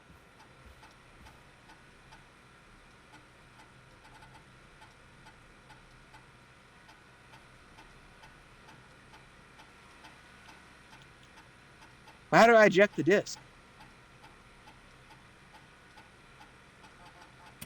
Oh, that is the tiniest button. They need to get rid of that. It's a bit of a problem for a game that was in VR.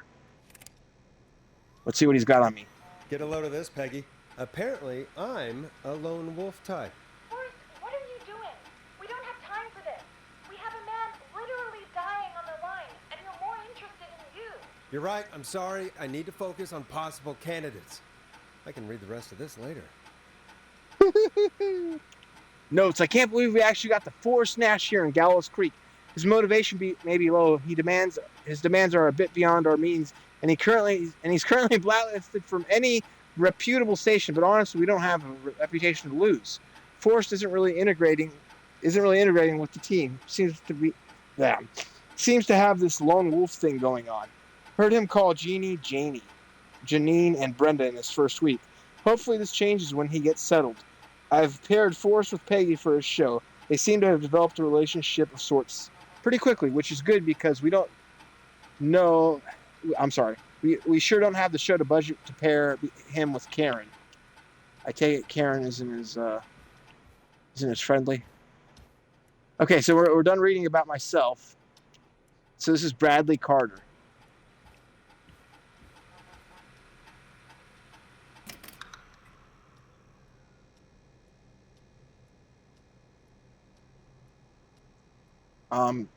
What's going on here? Okay, there we go. Loading. Fuck, what the fuck?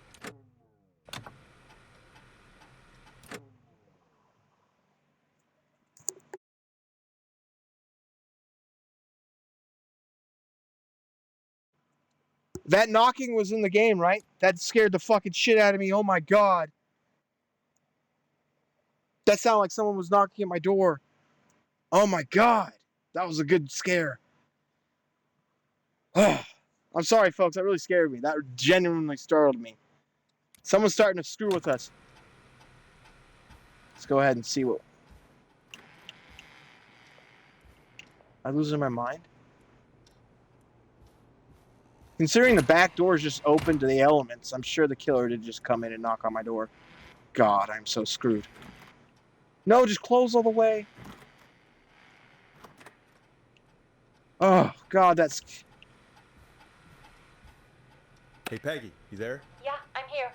Did you find what we need? I got the safe open, but I'm not sure what I'm supposed to be looking for in these files. No, I do. Who can do first aid, and we need them to be close to Nancy Drive. Anything further away than a street or two is probably too far. Anyone who ticks those two boxes is our best bet. Got it. Oh, I'll take so there another was... look at the files. I'll let you know when I find something, or don't. Okay, so that's good to know because I totally didn't take that other little parameter into account. I was just looking for someone who had first aid training. When I hired Brad as our station's food critic, people said I was crazy. We only have 3 takeout places and a diner. What's the point? To them, I say, you can't be afraid to explore the darkest reaches of the unknown, or Henderson. Bradley and Barbara seem to be spending an awful lot of time together. I didn't realize she was so interested in Brad's work. Maybe I should join one of their after-work meetings sometimes. I've always wanted to learn more about food. Brad and Barbara ended up missing most of our first aid training session. Brad made a joke about practicing mouth-to-mouth, and Barbara got really upset and stormed off. But the joke wasn't that bad. Imagine the boss just taking notes. Just like some weird voyeur. The joke wasn't that bad. Let's see. Oh, here we got Peggy's file. Let's see what it says about her. Hey, Peggy. Hey, Peggy. Oh, I called out what he was gonna say. Think Reggie's on to you and Karen. Maybe don't bring those little drink umbrellas into work for a while. What? Why are you reading my file? You need to find someone who can help Casey. We already know I can. Don't waste time. You're right. I'm sorry. I need to focus on possible candidates. I really shouldn't have read both. We're in a hurry. No, except I've never seen somebody gel with everybody as quickly as Peggy has. Her Karen and Barbara have really become a little family already. Oh, I'm sorry. Her, Karen, and Barbara have really become a little family already. Maybe we need to run this station on girl power. Hopefully it's cheaper than electric. Sometimes I wonder if Peggy secretly wants her own show. She hasn't been shy about getting involved in the calls on the screen. Sometimes it feels as though Forrest could just leave for a coffee mid-call and nobody would know. Peggy and Karen have missed another work event, this time first aid training, because of their training sessions. Their collection of cocktail parasols grows after each session. Why are they doing training sessions at a bar? All right. Busted. He's just clueless. We got 3 more to go. We got John Hedges is up next. Let's hedge our bets then. Sorry, that was terrible. Terrible pun. Okay, John refused to engage with the first aid trainer during the course. I know he was a war medic, but it was station policy to send everybody regardless. John apparently had a bunch of medical equipment in his home that he procured from the military at the end of his service. Is that legal? Do I need to report him? Spoke to John again about eating the free samples that Brad gets sent for his reviews. He said he stopped, but said that the last 3 times too. Is it un-American to reprimand a war vet? Dude, I bet you that's the dude we need to hit up. John Hedges. Because I bet his war training probably will help. The guy's even in the field. Okay, so John Hedges is the best bet so far because he's got the medical equipment at home, and I think he's the one to go with. And he's on 14 Nancy Drive, which is the other parameter. Let's look at these other 2 discs and get the hell out of here. This is Karen Lenson, so we know that she's useless already because she was one of the ones who missed. Karen has really stepped up her duties in recent months. She has fully taken on Hamish's new alongside the Timberland twins ever since Wes left us. Hopefully she doesn't get any ideas about being paid double. Karen has started mentoring Peggy. I think this will be really good for Peggy. They're even doing team building training getaways to improve efficiency. Update. I'm starting to suspect that these producer training getaways are being strategically timed. They've now both missed Secret Santa, first aid training, and the Teddy Gallows Junior Station videos. I like how the boss is like trying to piece together what the employees are doing. Like, I don't know. I don't know if they're actually going to their training. Okay, we got one other person who could fit this criteria, and that is Barbara Albright.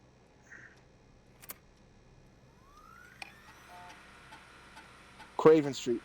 Barbara is really getting on well with all the staff here. Everybody gave her great feedback at our last review. I get the feeling that there's something going on with her and Brad. Call it a hunch. Barbara got another cat recently. She must have at least 5 now. It's nothing. It can't beat me. Daisy, Murphy, Penelope, Freddie, and Lord Winston. I'll need to monitor productivity going forward. The cat photos are a big distraction for the rest of the team. Oh, man. Wait till he gets the internet with cat videos. Those are great. Barbara laughs when I told her about this concept for my new horror script. I don't care what she thinks. The story about an alien egg at the center of the earth set to hatch on February 30th is a great idea. Why else would we avoid having a February 30th? Okay, so it's John Hedges is the person we're going with. Hey, Peggy, you there? Yeah, I'm here. Did you find what we need? I think I know who our best bet is to help Casey and Jason. All right, good work. Who should I... Hello? Is anybody there? Please pick up. Casey, I'm here. What's wrong? Jason started going pale. I tried to get him to rest, but he just threw up everywhere. Shit. What's happening? What do I do? Did he have booze earlier? He's going into shock? God, it sounds like he's going into shock. Casey, just stay calm. It's going to be okay. But the bleeding seemed to slow down. Did I mess up? Jason, I'm sorry. Casey, calm down. You've done everything right. I need you to listen to me, okay? For Jason. What did the nurse say to do about shock? Elevate Casey, Jason's legs. I need you to elevate Jason's legs. We need to get the blood flowing to his vital organs. Got it. Jason, stay with me.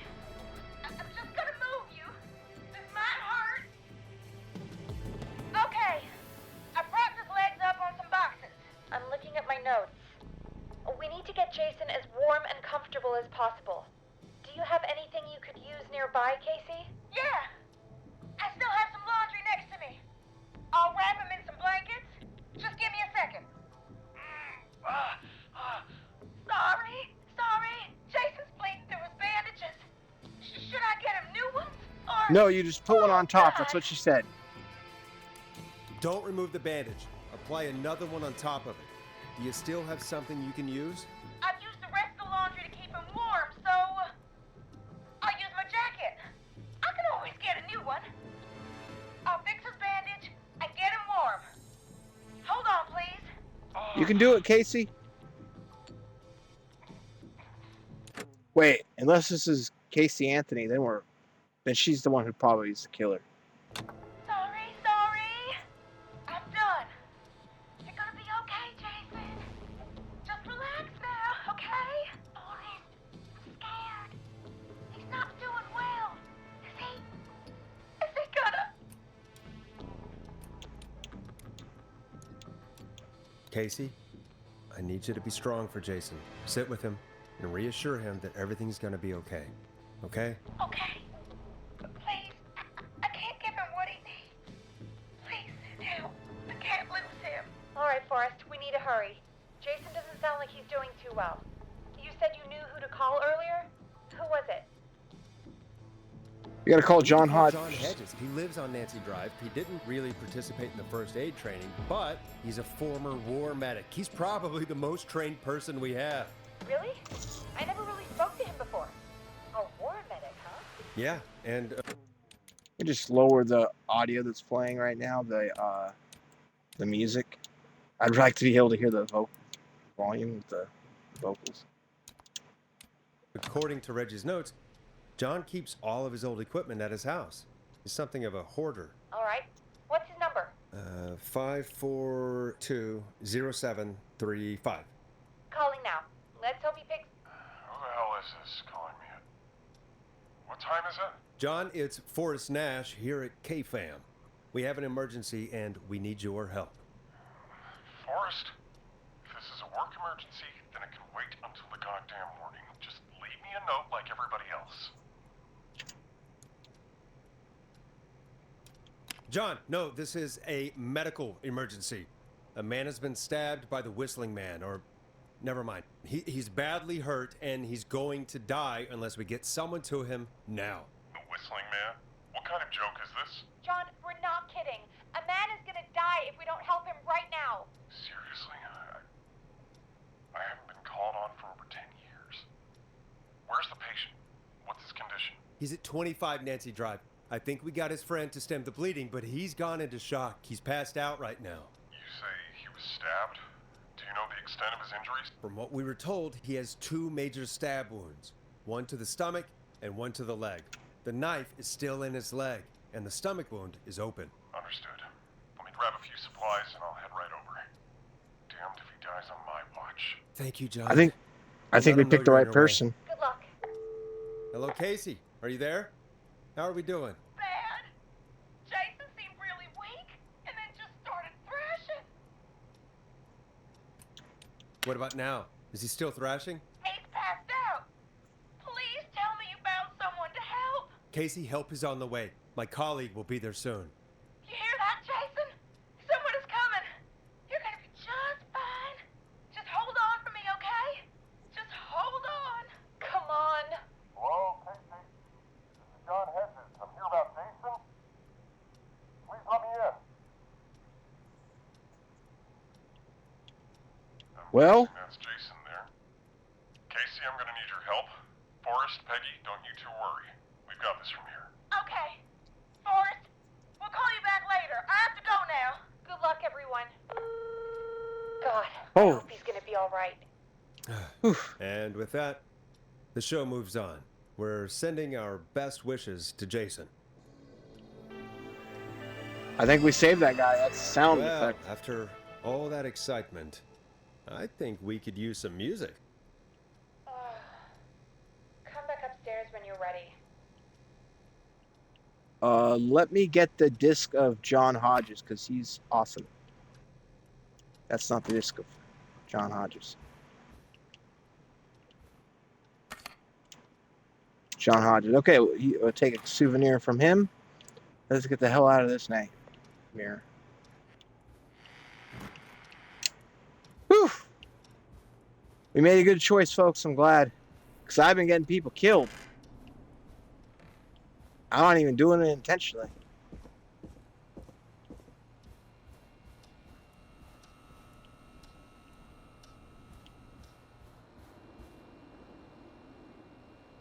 Man, I still can't believe this rooftop is locked.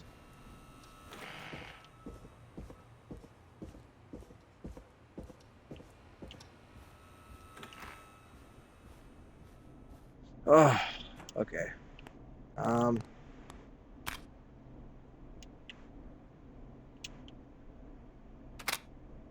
Let's go ahead and play an Time for ad. some music.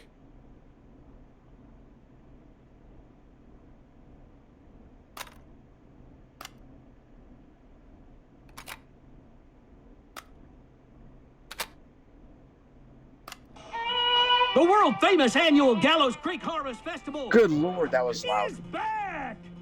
We got I used it to have all a guy out put the Chipman music on Field. for We me. got the Little Miss Harvest Pageant, Princess Harvest Pageant, Harvest Queen Pageant, Cotton Candy, Corn Dogs, Cornhole, Corn on the Cob, Crokinole, Country Music, Can Jam, Jams, Jellies, Jamborees, Juggling, Roller Rickies, Roller Disco Lessons, Praying.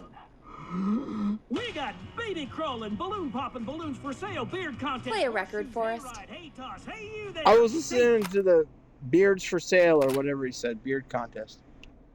Okay. Go ahead and play this song.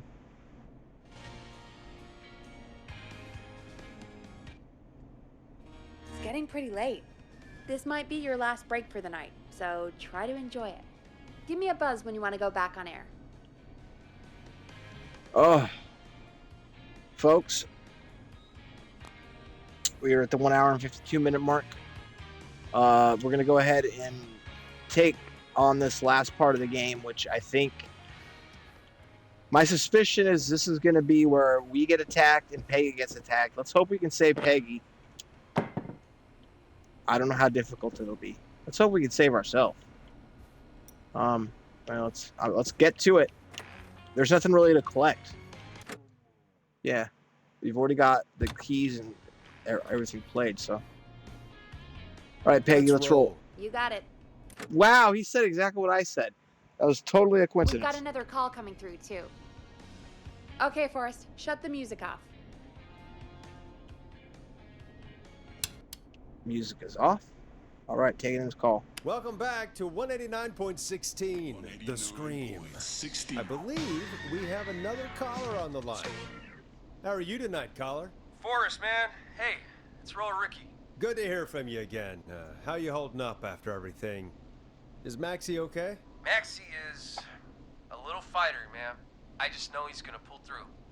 I think our roller show might be canceled tomorrow, though. I'm sorry again about how that went. Is there anything else we can help you with, Ricky? Actually, I think I have some info that might help you. Oh, what the hell? Oh? What's that? You see, man, me and Jason know each other. You know each other? Yeah, we went to Gallows High and played on the football team together. He was a gnarly offensive linesman, and I was our star wide receiver. Runner Ricky, they called me. All right, and what does that have to do with tonight? Well, because George, the guy who drowned, he was on our team too. Tell me about him. What was George like? I didn't know him for long, man. I'm sad to say. We had our first team party on the night he drowned. He seemed like such a good dude. Ricky, were you there when George drowned? No, man. Once the party turned, I beat feet out of there. Man, I remember George and his girl there. There was a whole lot of love, man. I could see it, you know? Ricky, listen, this is very important. I need to know everything about her. I didn't Is her name really Dawn? know her before, or see her after that. I never even got her name, man. I just remember he called her Bean. Then what did she look like? Please, tell us anything you remember. I just remember a pretty girl, man. I'm sorry. Ricky, you said the party didn't last long. What happened? We were just having a good time, and then the next thing I knew, everyone was running for their life. I looked up and saw the goddamn whistling man in the trees. And I never ran so fast in my life. I ran straight home. Didn't know about George until next morning at school. I'm guessing it was whistling night, wasn't it? That the whistling man was just another kid. Yeah. I don't know how George died, but I always felt like if anyone deserved to die that night, it should have been me. And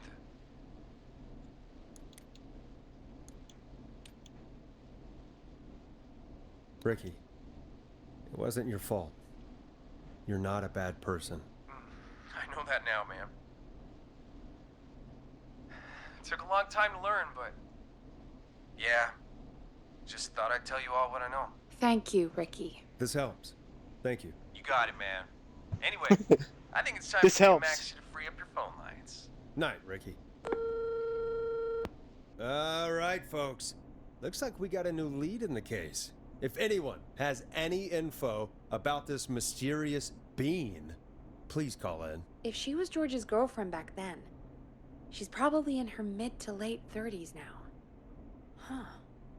Oh, we have another call coming in, but hang on. What's up, Peggy? Mid to late 30s? Is she hot? Could be for me. Peggy? You're gonna want to take this call off the air. Who is it? Oh, Just shit. do it.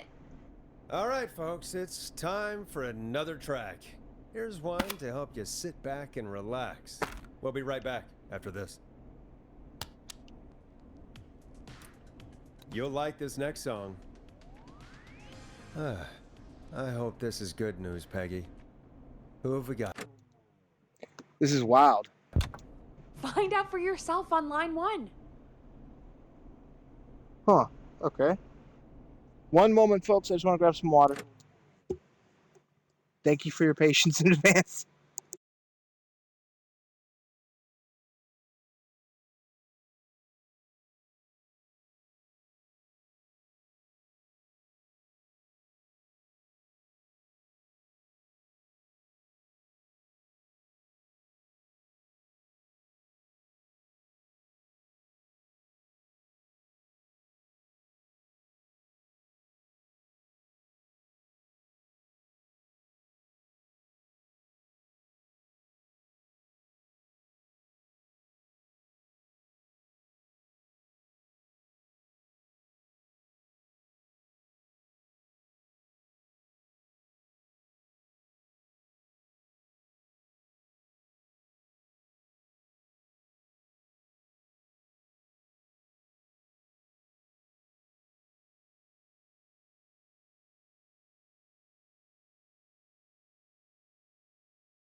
Hey folks, I am back and I'm here to tell you the two worst salt streamers about gaming that small time.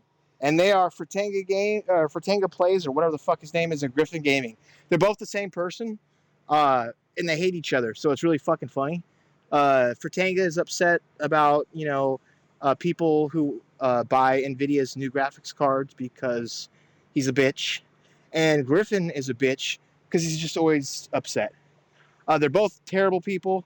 I highly recommend enjoying their destruction and demise as they sit there and talk. Fratanga never knows what the fuck he's talking about, but that should be evident. His picture's got, him with some shrooms in his little cartoon thing. Fratanga's an absolute fucking moron. But then you hear Griffin, and Griffin's just as stupid. So yeah, those two guys are great. I'd love to watch them fight to the death. Neither of them have the strength to kill each other, though, so it would just be kind of like a fight to the slap. And also, what happened to Rich with Review Tech USA? That motherfucker lost his mind. Him making that video trying to defend the ugly bitch in the tech demo for Fable. Who fucking cares, Rich? That motherfucker said on his video for complaining about the people, labeling him right wing, all this nonsense, that he mentions, she's hot, I'd hit it. If Jennifer Tilly hit me up and told her to motorboat me, like, motherfucker, you're 350 fucking pounds. You look like Humpty Dumpty and you already fell off the fucking ledge. Of course you take anything you get, especially Jennifer Tilly. She's fucking ugly and old. So are you. Shut the fuck up, Rich. Okay. How's that for a dose of salt, motherfuckers? Now, back to the game. God damn. People fucking suck.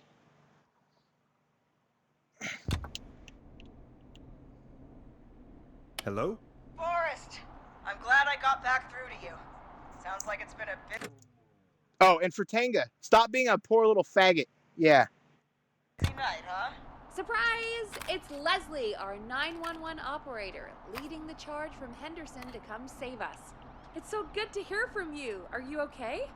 We're doing okay. Sarah and I are both happy to be headed back home. We're happy to have you too. Wait, Sarah? Oh, yeah, I mean Deputy Martinez. Anyway, we got back into radio range a little while ago. We've been listening in, but haven't been able to get through until now. Ever since you found Sheriff Matthews, it's only gotten worse. It's been a long night. Well, it shouldn't be too much longer now. I'm glad I got through to you. I wanted to let you all know what's going on. I made it to Henderson. Turns out somebody had cut the phone lines, and they had no idea what was happening. After I told them, well, their sheriff sent a goddamn squad back with me to stop this. That's great news. That's crazy about the phone lines, though. Sounds like the Whistling Man cut them? I'm guessing so. I don't know how the Whistling Man did it. But that doesn't matter right now. Listen, we're coming in hot, but we need your help.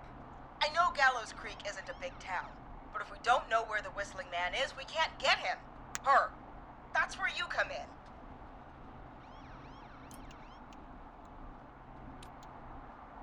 You can count on us. What do you need? It might be a long shot, but here goes. The Whistling Man already called up a few times. I bet she calls again. We're still a little ways out of town, so if she calls, stall her. Buy as much time as you can for us to get in. And while you're talking to her, try to figure out where she is. We'll be listening in, so once her location is known, we'll head straight there and end this nightmare. I mean... I'll do my best. I know you will. Heck, I can see the headlines now. Forrest Nash's interview of a lifetime. Anyway, I'll radio the other cars and tell them the plan is a go.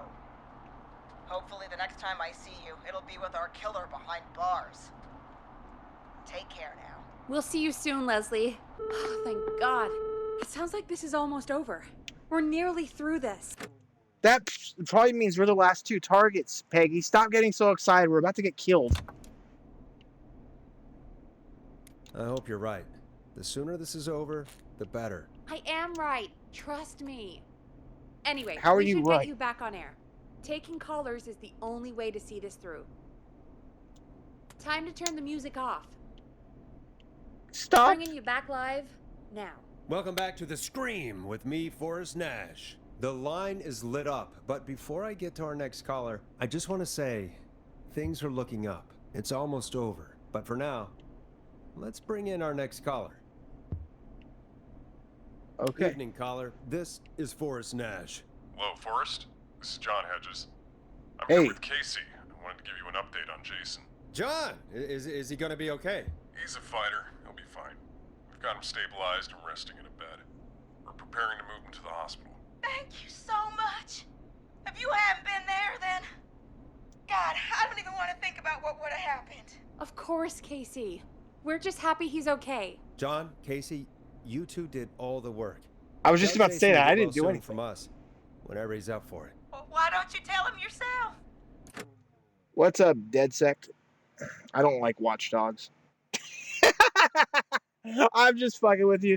Watch Dogs is okay. Watch Dogs 2 was enjoyable. Watch Dogs Legion. I can't speak. Watch Dogs Legion was fucking... It could have been okay also, but it's just... I don't know. Whatever. I like the first Watch Dogs because Aiden Pierce is a cool character. He felt like Tom Cruise in a video game. Okay, I don't know why I went off on that tangent, because I just saw your name. Sorry. Is this Forrest?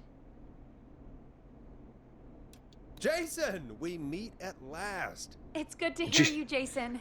Achievement How are you? unlocked. Oh, Jason well, lives. you know, I've got a hole in my stomach, and there's a knife in my leg. How dare you have that name before Watchdog? Before that disastrous trailer. Sweet. But John gave me something to take the edge off. So, I might feel even better than either of you. He's like, I took some fentanyl. Take it easy until you get to St. Gabriel's. I will. But, He's like, I'm before that, bugging on these I needed perks. to call you. I'm guessing the Whistling Man is still out there? Yep. As far as we know, anyway. Listen, Whistling Man isn't gender neutral. We're gonna go with Whistling Person. Okay. You fucking bigot. Was worried you'd say that. God damn it. Actually, I'm glad you called. I wanted to talk to you about what happened earlier. Go for it. We spoke to Roller Ricky not long after you were attacked. You spoke to Ricky? Was he... Is he alright? He is now. I mean, he was attacked earlier, but this call came after. Hey, guys, I'm really sorry, but there's a call on the other line. I just need to make sure we don't have another situation brewing. You fill Jason in on what happened. I'll be right back. Sure, Peggy. Sorry, Jason. Where was I? Yep. Ricky's fine. You don't need to worry about him. That's a relief. He told us about George. Sounds like everything's finally coming out now. It's been tough to hold it all in. Sounds like you've been holding back about something awful, Jason. I'm part of the reason my best friend is dead, Forrest. And the few who knew about it said if I ever said anything, I'd find myself in jail. For a long time. It was hell. And then the town just moved on. Like he'd never existed.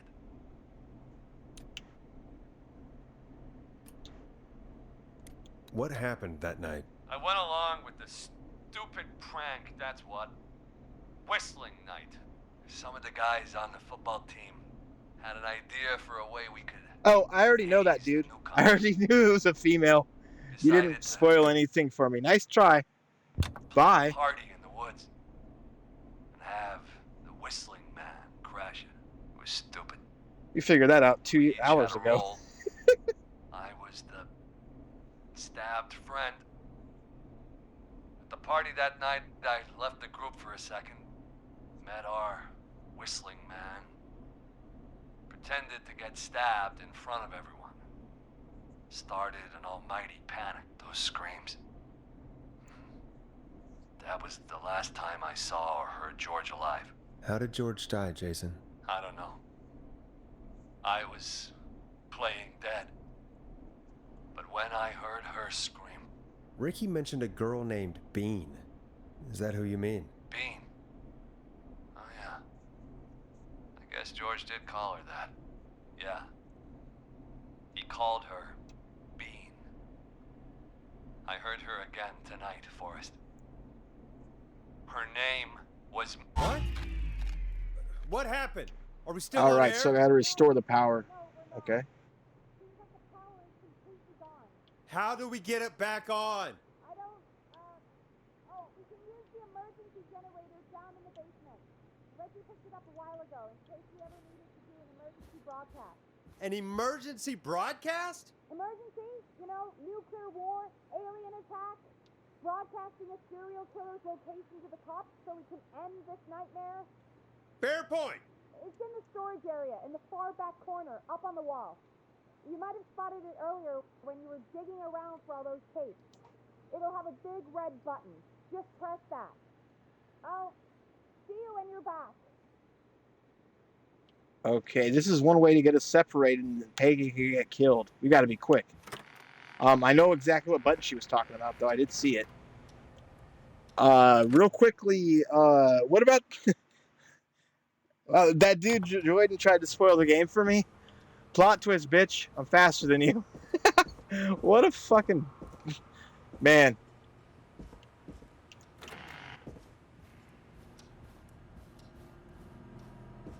Honestly, even if I didn't know that, it wouldn't have been a spoiler. This game is about the experience, not about actually figuring out who did it.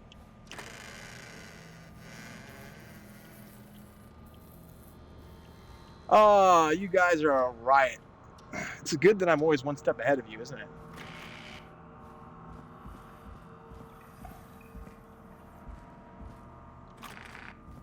Oh.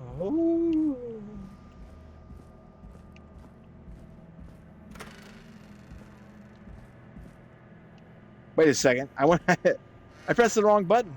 Not the wrong button. I went the wrong direction. Tonight I'm gonna fight, or I'm gonna take a chance on the world boss of Shiva in Diablo 4. By the way, gonna give it a go. All right. Well, hey Peggy. Oh, that doesn't work. We gotta turn the power back on. Let's just get it going. Far back corner. Why is this station so big? Ooh, I just got some frame drops. Oh, the game saved. That's what it was.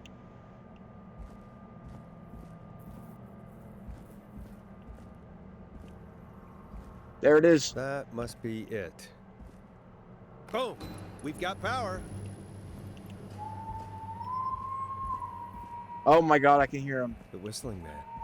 I need to warn Peggy. Fuck. Hurry, hurry, hurry. Gotta get back to Peggy immediately. What the fuck? I can hear him above me.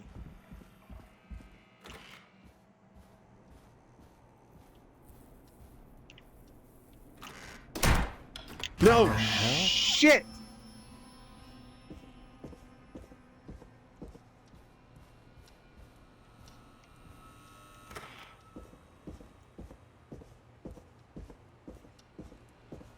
Shit! Oh no. Peggy! Where'd you go? Fuck! Holy shit! No way. This can't be happening.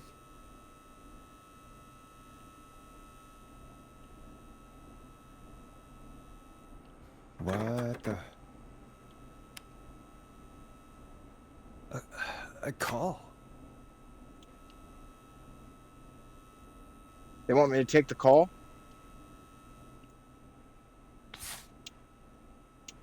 Did Dawn press the Peggy button? Did she want me to hit it on my end? Where's Peggy, Dawn? Have some patience, Forrest. It's almost the end of the night. Almost the end of the show. But it's not over just yet. Got a little time still. So let's make the most of it. All right, let's. I'm happy to hear that. Huh? I thought we'd end tonight's Whistling Man special with a special guest. The one who started it all. Let me take that out of your Is it going to be Peggy? You crazy bitch! Teddy. Of course it's Teddy. Let me go! Welcome to the air, Mr. Teddy Gallows Jr. Wait, It's all gonna come out tonight, Teddy. Your daddy and his money saved you 20 years ago. But even if he crawled out of his coffin with all the money in the world, wait. Where the hell is Teddy? How are you talking to him if you're here with me? because I'm not there with you, Forrest. I'm here with Teddy. And if he says where that is, well, Of course. he knows he'll get it. Wait, then who am I looking at? Forrest Nash, let me introduce you and all of Gallows Creek to my boy, Henry Barrow. Hi, Henry. Nice to meet you. Don't mind him. He's just shy. So there were two whistling men tonight. Of course. That explains how you were always able to get around town so quickly. Yes, I put that together within the first hour when she said that it sure is quick. There's got to be more than one Hang person. on. Did you say Barrow? Then are you? Let me just get this mask off. Damn uncomfortable thing. No wonder Mooney went crazy wearing this. There we go. Marie Campbell? George's old girl. Oh, well, it sure has been years since I last saw. Oh, God damn it. Marie Campbell. So, not Dawn, huh? No, not Dawn. What are you going to... Everyone's gonna know now what Teddy did. He killed George that night. This night. 20 years ago. Listen to me. You... You're gonna talk when I talk to you. And not a moment before. Meanwhile, Forrest, I'm gonna give you the chance to talk. You're gonna help me reveal what really happened to George all those years ago. Okay, Marie. I'll do it. Good. Then let's talk about the night George was murdered. Murdered? Listen,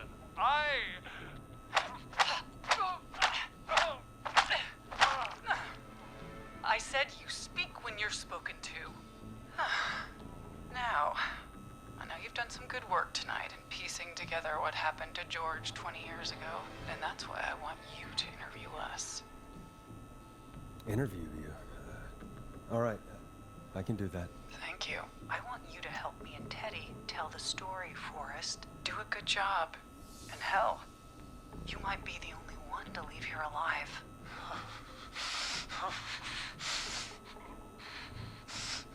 I need to drag this out. If I can buy Leslie time to get back to Gallows Creek, and if I can find out where Marie is, then this can end. Teddy, we'll start with you. Just, talk me through what happened that night. How did it start? how would I know? It was 20 years ago. I kind of remember what I was doing when I was 15. You could remember, bastard. Hit him again, Marie. Oh, what the hell? God damn it. Okay. Our first team party was coming up. And when I saw the date it was scheduled for, I had an idea for a way we could prank the new guys.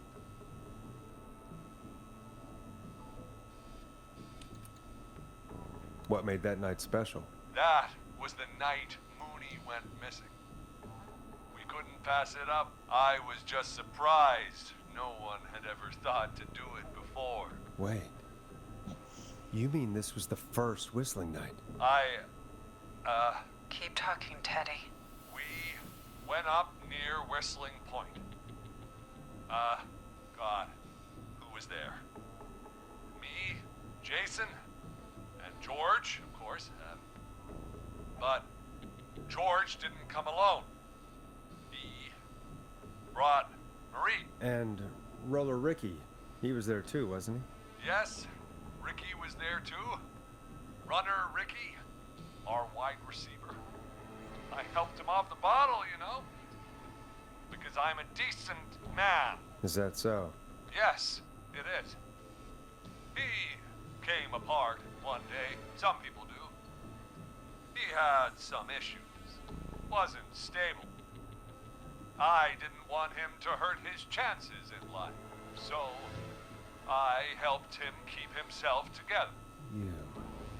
You were afraid he would talk about that night, weren't you? Keep talking.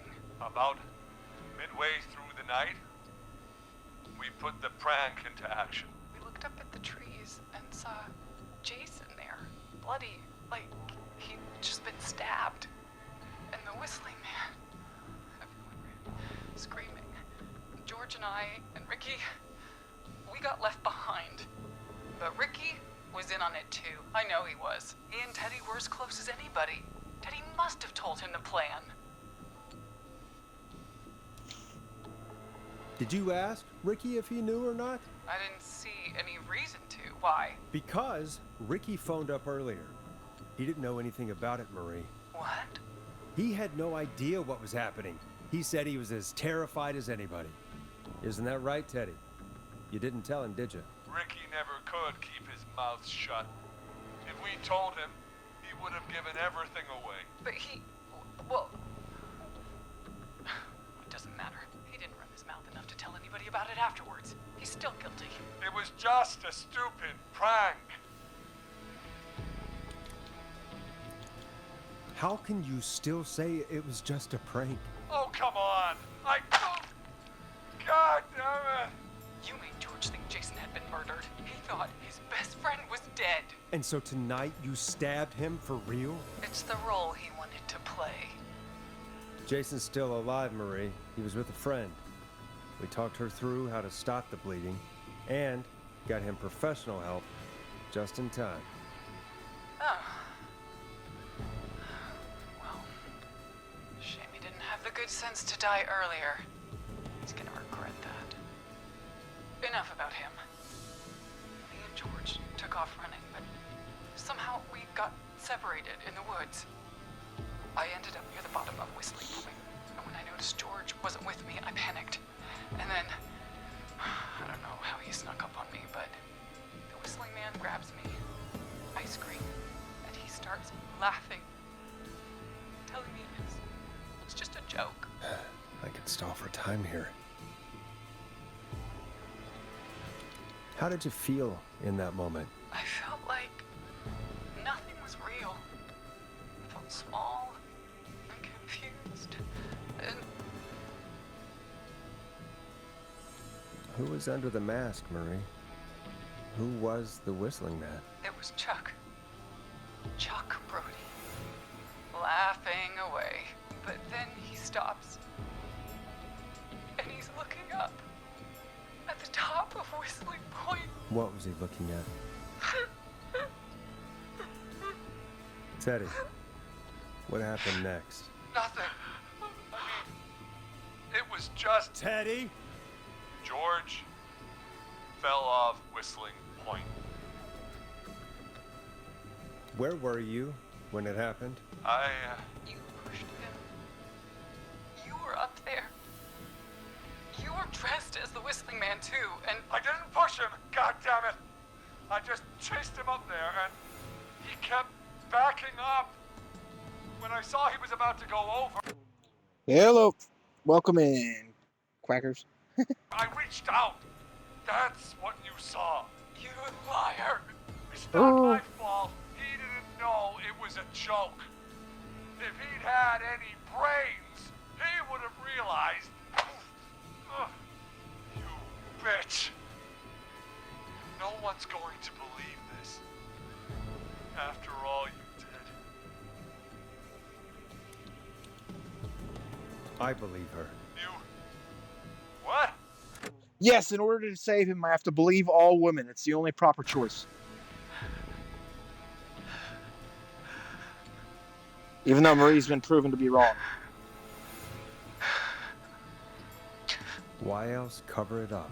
My future was at stake, Nash. You know what it's like. People like us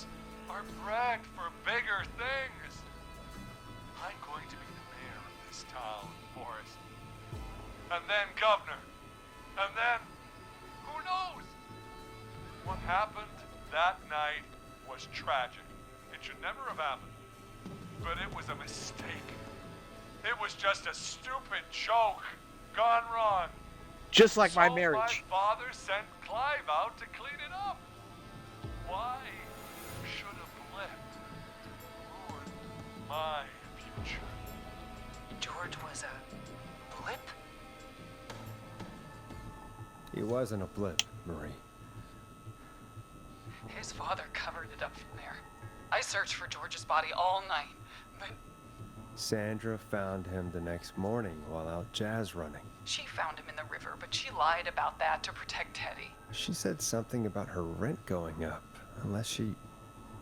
Teddy, did your father own Sandra Sharp's dance studio? It's Gallows Creek, not Sharp Creek. I take it that's a yes? Yes, okay. We own most of the town.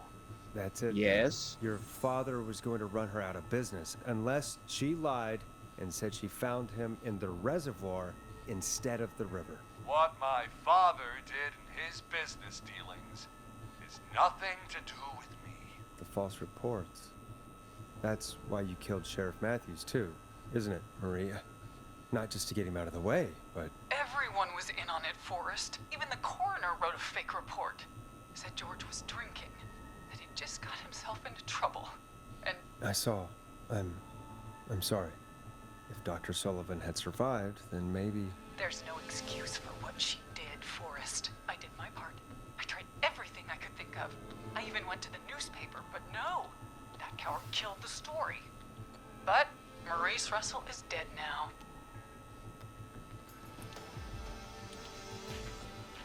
When will the killing end, Marie? End?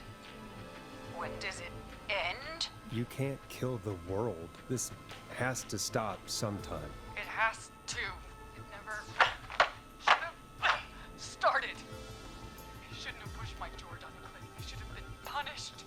But it's coming to a stop. At least for now. Here, where George and I first met, before he joined the football team. So they're up at Whistling Point. When right after he shot the winning throw. Wait a sec.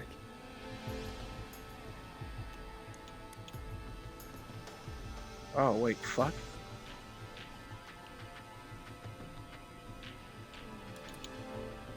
I have no idea. You're at the football field. Jesus Christ! Forrest, you idiot! We're in the gym at Gallows Creek High! I told you not to do that. Wait! I just got Teddy killed. He's dead too now, isn't he? He is. Anyway, I think that about wraps up the interview with Teddy. So... Marie? Where? Oh my god. Peggy! Teddy! Peggy, it's been so long since I've seen your face. I worried you wouldn't come. And here I was, thinking you'd forgot me. I'd never forget my own sister. What? Sister? Peggy, what's happening? Why are you even there? Wanna explain, Peggy? Earlier, while you... Yeah, I messed up that really bad. I actually messed up a few of these calls pretty badly. Unexpectedly, I did save about 2 people tonight, whereas the previous night I got 3 people killed. So, I mean, I guess slightly better. were speaking to Jason, I got a call. Do you remember? Well, it was from Dawn. She said that my sister Marie was there that night George died, and that I should come to the gym for a reunion. And when you walked in, you found out. That my sister is the Whistling Man. Good to see you too, Peggy. Why didn't you tell me any of this? She said that it was my last chance to see my sister. I knew if I told you, you'd try to stop me or come with me when we need you on the radio. And I just... You should have said something. You should have told me. I know, okay? I should have. But I didn't imagine this situation then, so just... you, Marie. You just disappeared one day. Disappeared? I was thrown out, Peggy. I begged Mom and Dad to do something about what happened that night, but did they care? No. They told me to stay quiet. They only cared when they learned I'd been with George. And Marie, I'm so sorry. I never knew. it's not your fault. Really, it's Mom and Dad I should be seeing right now. But since they're dead and gone, well, I'll have to settle for the next best thing.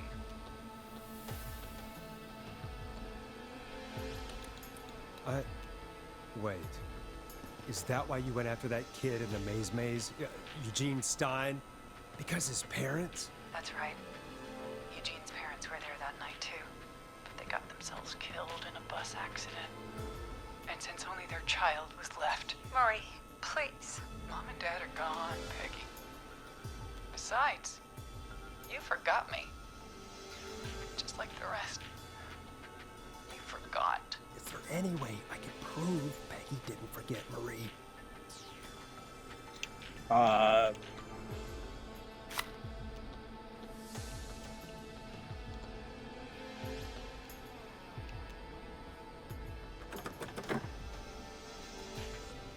How can I prove there's nothing in here?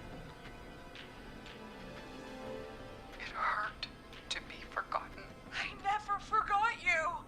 Well, no one's gonna forget now. God damn it! Peggy! No!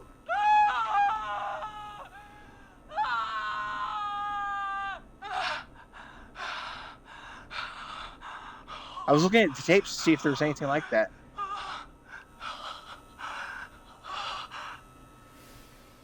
Henry, kill him. Oh, great. No, motherfucker. No, I'm holding the door. No, it's my door. Don't. Stop.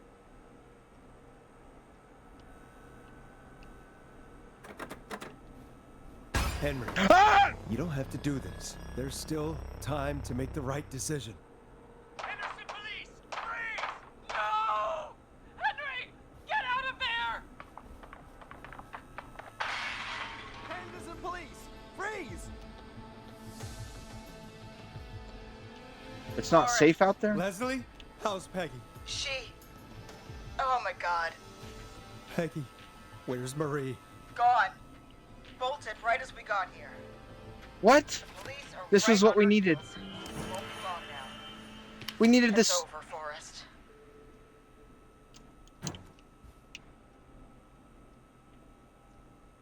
Oh my god. I survived the night.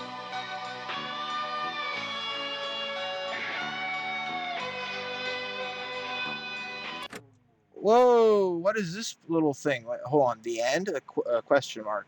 Reach the end of Whistling Night. Okay, one sec.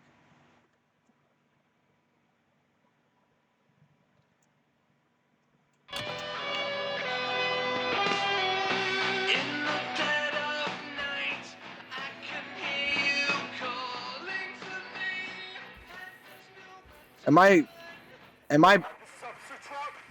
Come in. One suspect is in custody. We've trailed the other suspect into the nearby woods. Ah, it's loud. Oh no, I didn't mean to skip the epilogue and credits. What the fuck? Oh my god. I wanted to... Hold on. And I take it, yeah. That's not gonna...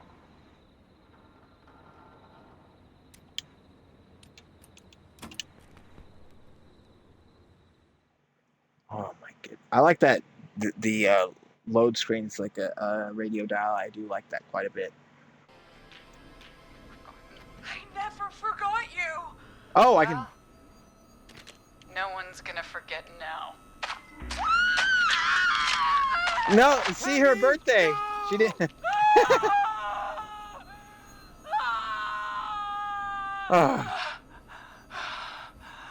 I'm over here like hiding.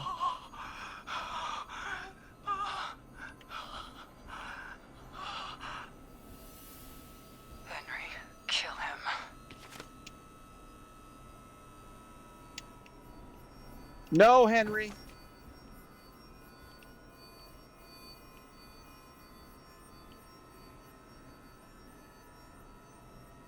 A little note behind the door.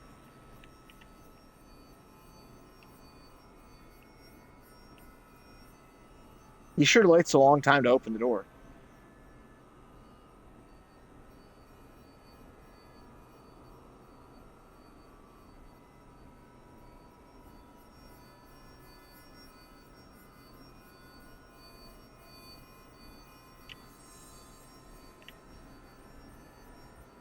Are you going to open the door?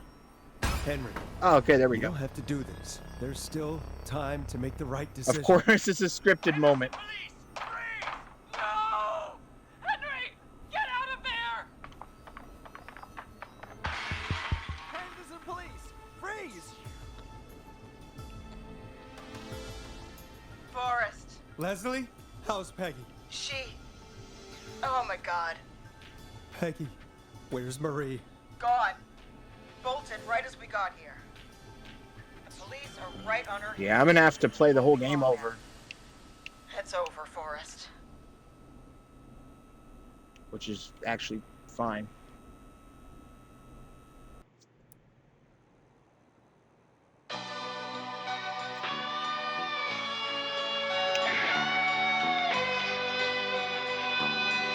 Is there a way to turn that down? My God.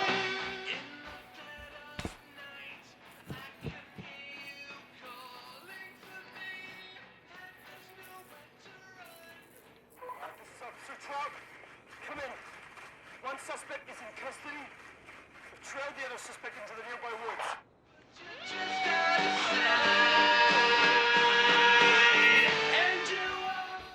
Good Lord, that's way too heavy.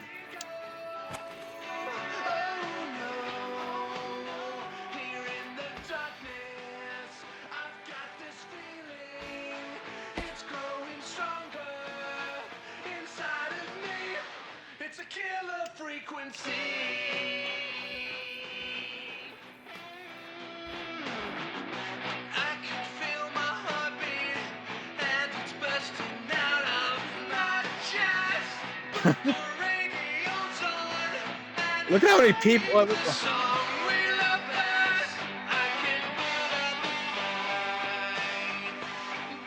19, 20. So there's 22 people. Good Lord. Hold on.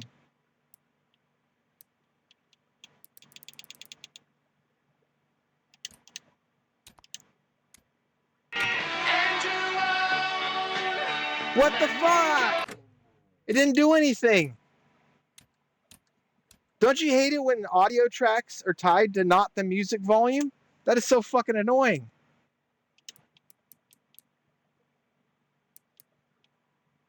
I bet that means it's either voice volume or sound effects.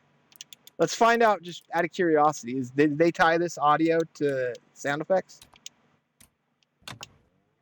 Yep.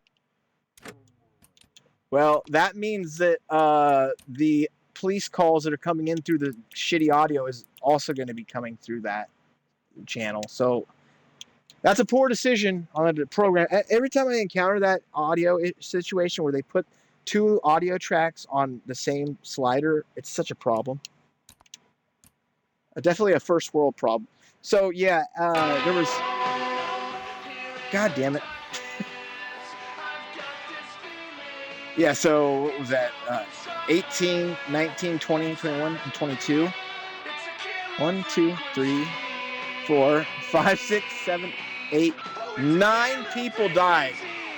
Everyone else I got, but I got 9 people killed. Yeah, I got to stand in the corner of the room so the music gets quiet. Hear how loud and sharp it gets over there? Wait a second, what's in this drawer? Man, I was getting excited. Why did they do that? Excuse me. Hiccuping.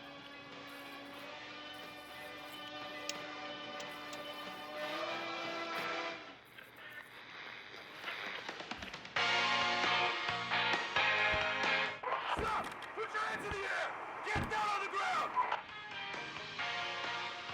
What happens?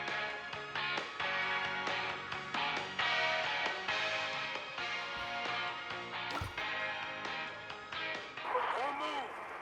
Nobody else has to get hurt. Officer Lugo.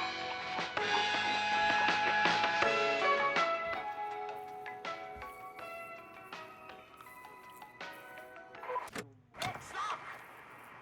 Suspect has jumped.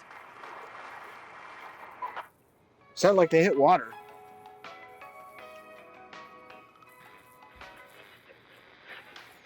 Officer Lugo, do you have a visual? Negative. No sign of the suspect anywhere.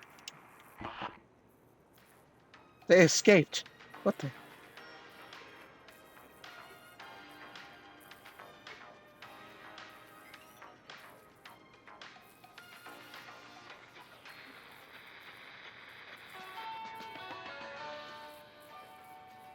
Is the game just quickly going? I just want to hear these little police officer tidbits. I like that all the people that you can save are pretty much, almost all the people are pretty much related to the killing, and therefore it kind of has an impact on who you can question, I think. Because Sandra was still alive, so I was able to talk to her. Too bad I didn't save everyone else.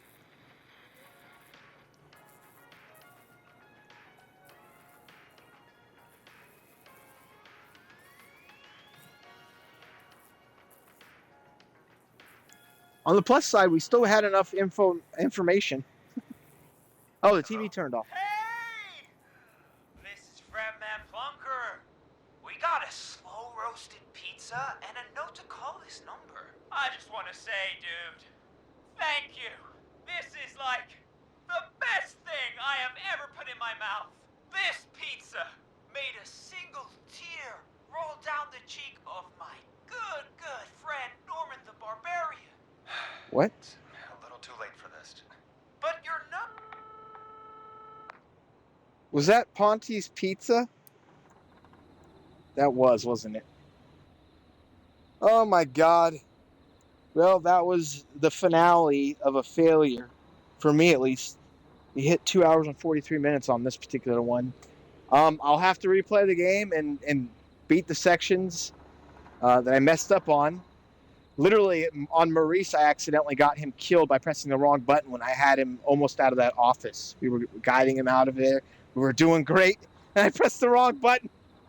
Oh, man, what a mistake. Also, I have Stay Out of the House. The new, it's not really new. It came out last year on Steam, but it's one of the newer Puppet Combo ports. If you're a big fan of Puppet Combo games, they have the best 80s trash horror style inspired games. They're so good.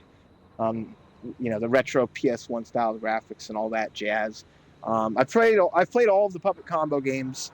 I think Murder House is still the best one, although Night at the Gates of Hell was really damn good from last year in September. That one's like the Lucio Fulci inspired one. And I'm really excited to play Stay Out of the Attic because each Puppet Combo game always has something that horrifies me.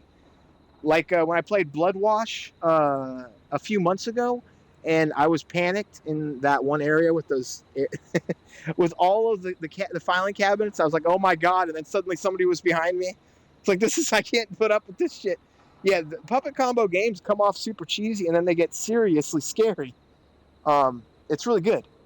If you're an 80s trash horror fan like myself, you like all those video nasties that got banned in the UK for seemingly no reason on certain occasions, where there was movies that had more gore and they were just AAA films that were released by people like Martin Scorsese and whatnot.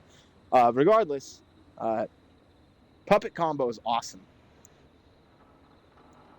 Yeah, I just went on a tangent about Puppet Combo.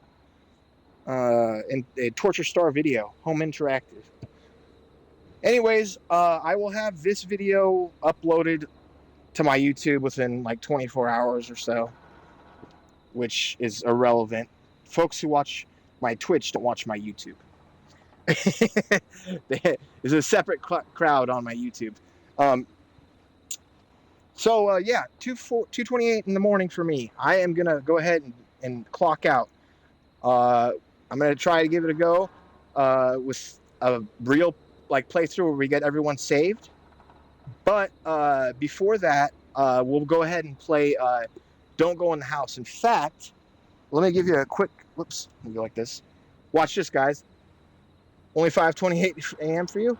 Let me go real quickly here. I'm going to show you the menu for Don't Go in the House because I haven't loaded it up yet. The stream's going to pause for 1 second, and then the next game will load up. So just wait 1 second.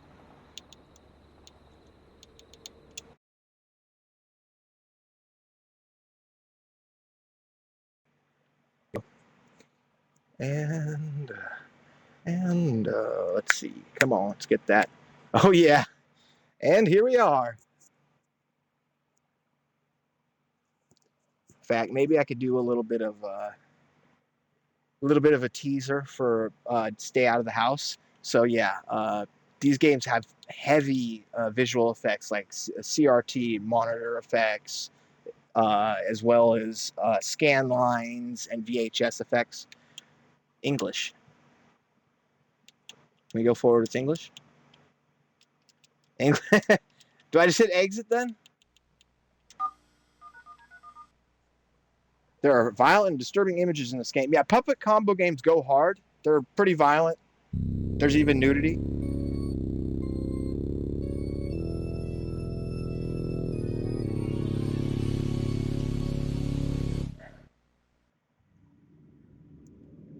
Stay out of the house. Let's go ahead and check out the settings. Video, VHS. Let's go ahead and change that. 1999, 1995. Okay, let's turn the video off. Let's turn CRT off. I'm sorry, I don't play these games with those settings because it hurts my eyes. UI above FX off. Advanced display. Gamma, a fine stretch on gamma adjust is fine.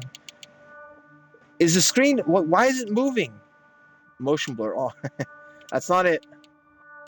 Audio advanced. Jump scares 100. Dynamic range. Compression, high pitch SFX.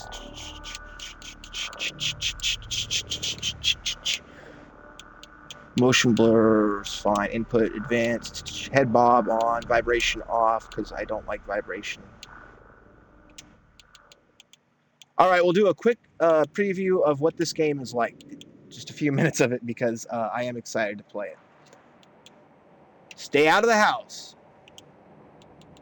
So it lets you start anywhere you want. That's nice. Almost anywhere. The night shift.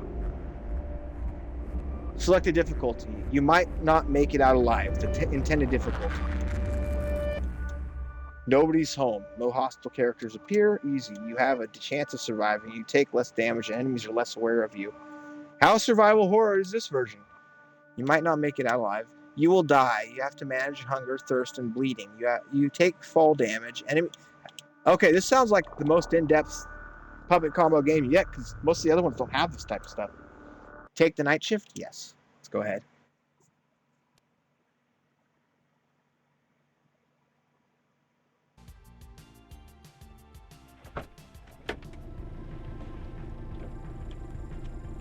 What time are you getting out? 6? Want me to pick you up? Yeah, it's too late. It's too far to walk. Yeah, it's too far to walk. As if. I'll be conked out by then. I'll have a beer for you later. Have fun. Oh, so you're not going to pick me up? You harlot! So I got to work the night shift in the game to start off? Okay. Oh, what the hell? I got a whole pitch button? Whoa, what's this do, though? Okay, that's the typical zoom button for a puppet combo game. But this button, oh, is it to, like, immediate look behind me? But then it also lets me change, like, okay, that's weird. What are the gas prices?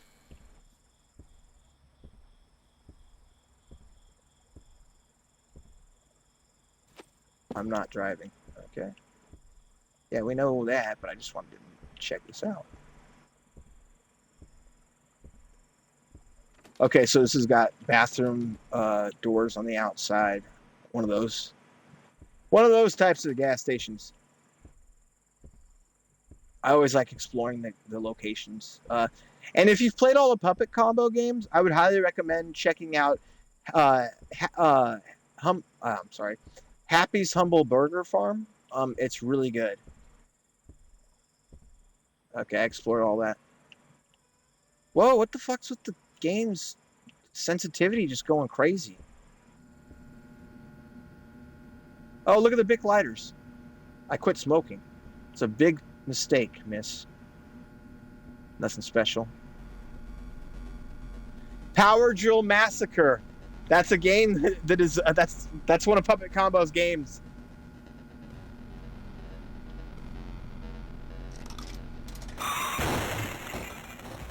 Oh no, Jeff, wake up. What am I doing in this game? Factory Room 1. Oh, so you have to find, it's like one of those ones where you find areas.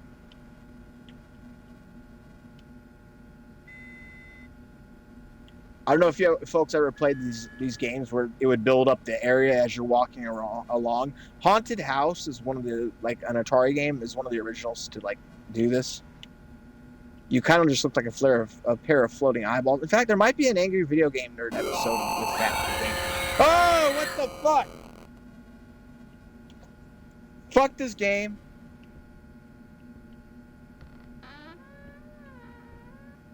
Let's go ahead and talk with the guy we're replacing for the night, I guess.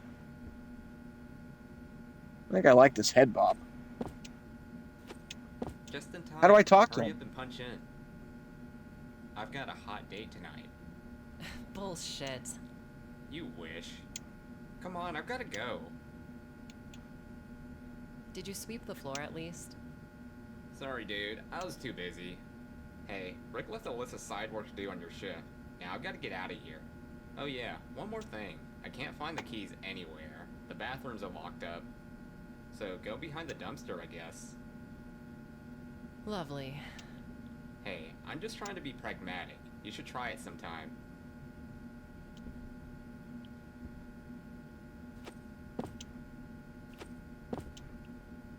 It's weird that there's a jump button in this game.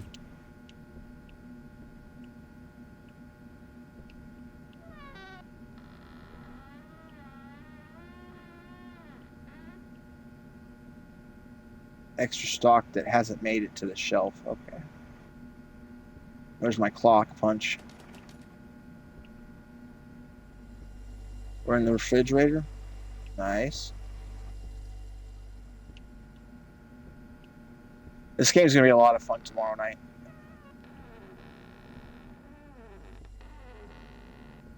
Wait, so how many refrigerators? Oh, so I'm just clocking. This is a problem I noticed with the Puppet Combo ports, is they don't really do very good with the sensitivity. It still feels like I'm playing mouse aim, like I'm just using. If you've ever used the controller inputs on Steam that are just like the Steam default controllers, and then played through a game using that, which you can totally do, by the way, it feels kind of like that, where it's not really made for it. I got some beer. If I sell anything, if I sell nothing, I can put the money in here. If I sell anything, okay. Can turn the pumps on the 4 gases. Okay, so there's actually stuff to do.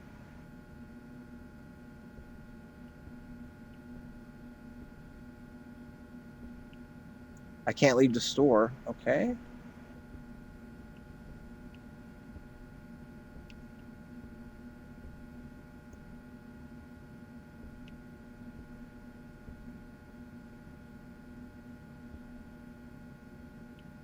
So am I just, do I put these away?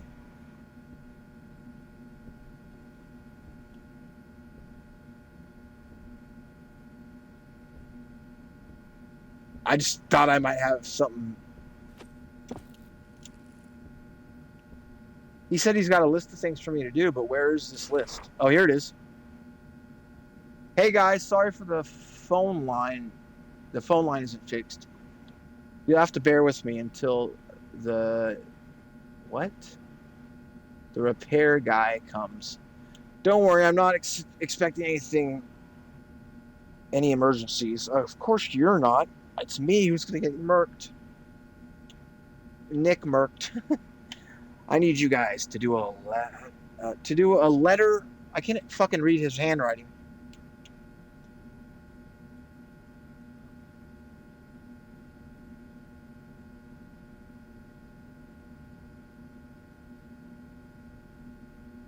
I need you guys to do a better job on the side work during your shift. I'm expecting this to be when coming by in the afternoon. Sweep the floors, place items that weren't punched back where they belong or weren't purchased. Clean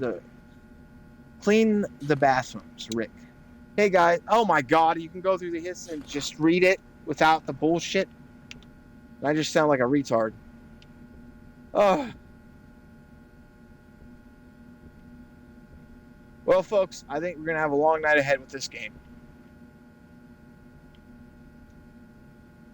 So, I will see you again soon. I just wanted to show you, this will be the one that we're playing next. So yeah, have a great evening, and we will play Stay Out of the House tomorrow night, and then we'll try and do a run-through of Deadly Frequency where we get to save everyone, because that was embarrassing. That half the people I tried to save died. It's just like real life, actually. Anyways, have a good one, folks.